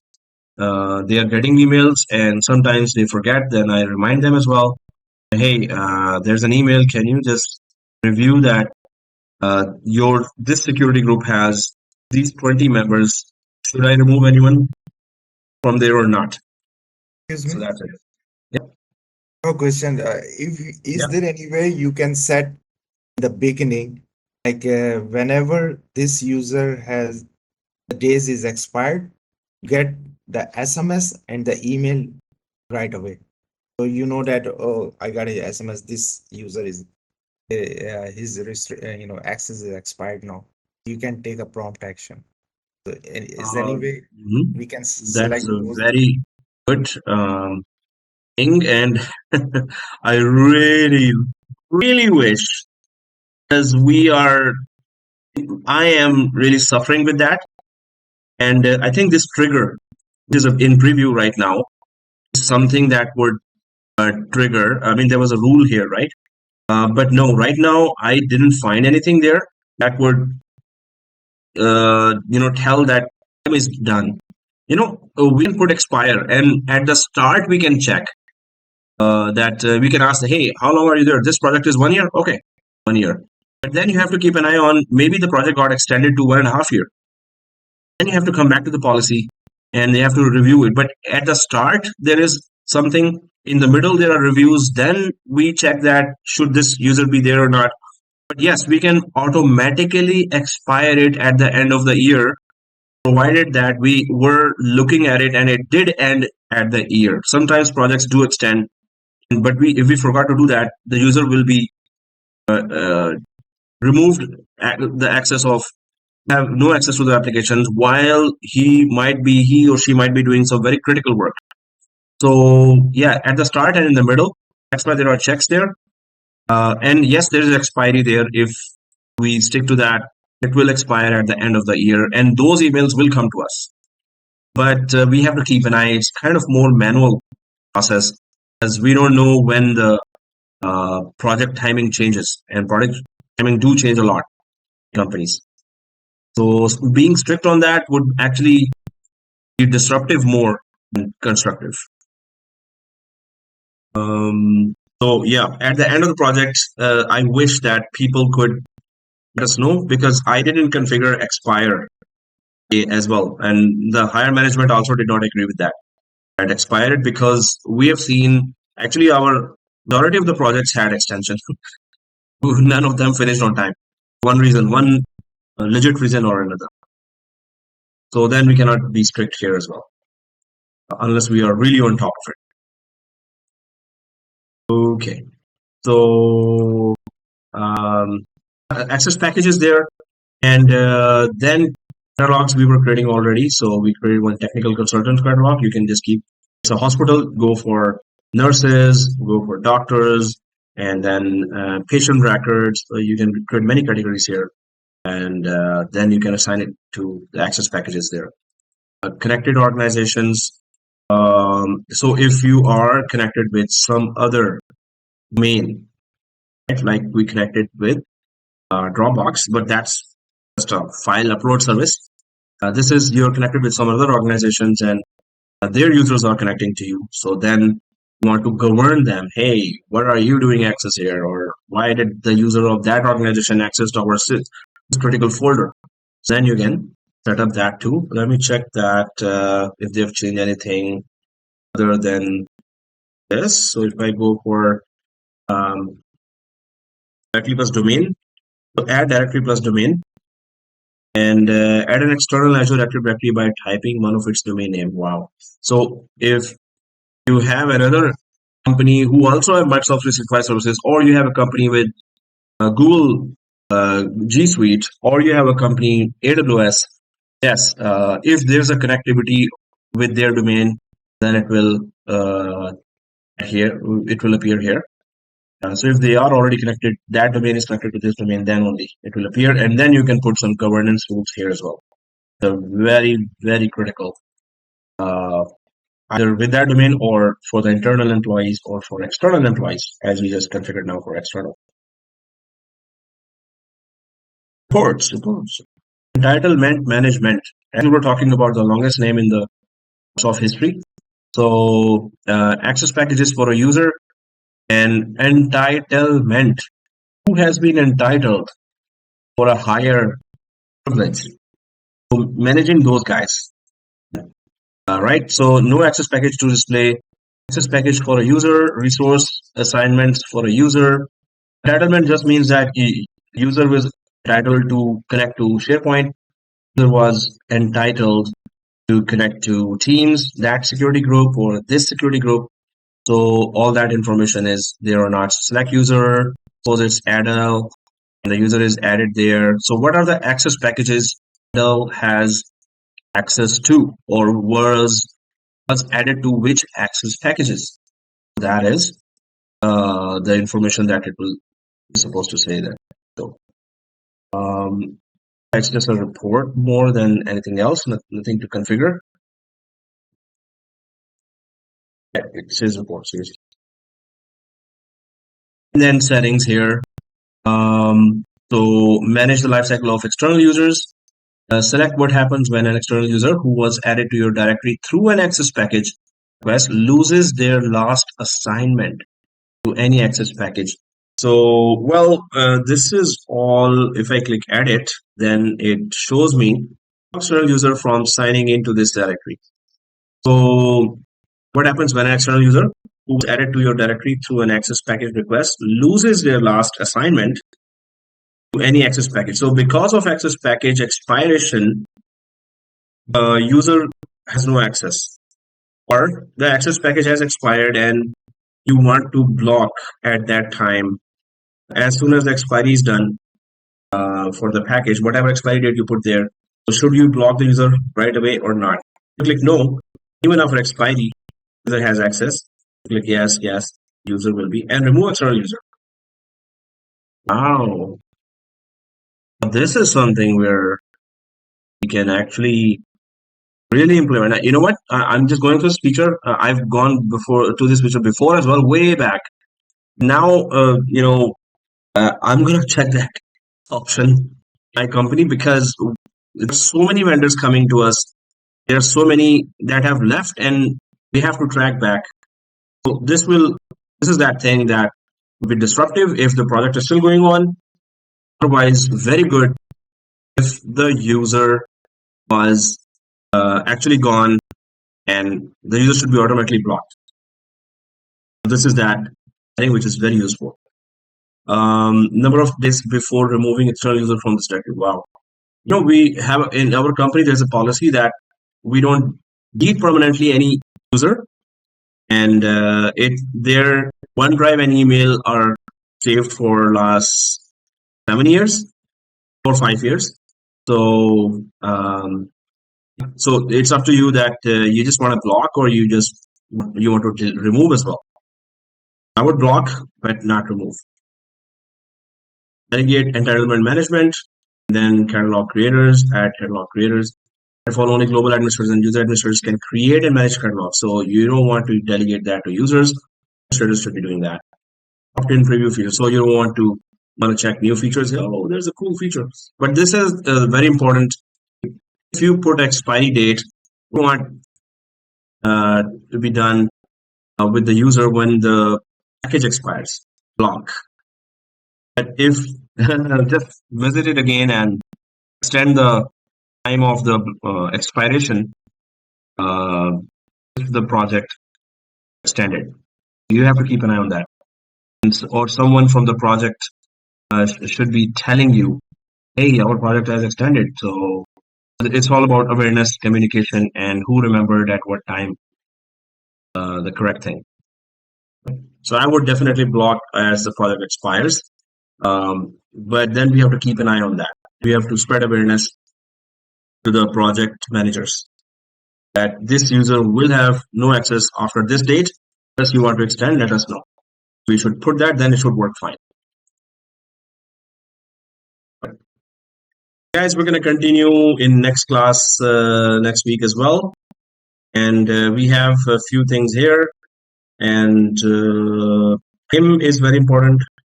Lifecycle workflows, external entities, we actually covered in the applications as well. So then we go for, I think next class would be last for Azure Active Directory. And then we're going to switch to Exchange Online.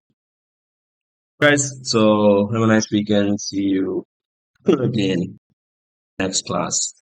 And try to connect with PowerShell Core if you can, because there are millions of videos out there and articles that tell you how to connect, and try to create one user. So, I mean, if you go for any YouTube video, you would be able to do that easily. But yes, we will be setting up the environment permanently throughout the course, so we could keep on testing what we did here. Click. I created a access package here, right? So there is a PowerShell alternative to creating access packages as well. I created this conditional access policy. So there are PowerShell commandlets to create conditional access policy as well. There are. It's not like there may be. There are. It's up to us that can we create this with PowerShell or not. Okay. Right, guys. So next class. Bye-bye. All right, thank you. Bye. Have a nice weekend. All right, thank you. Bye. Nice weekend.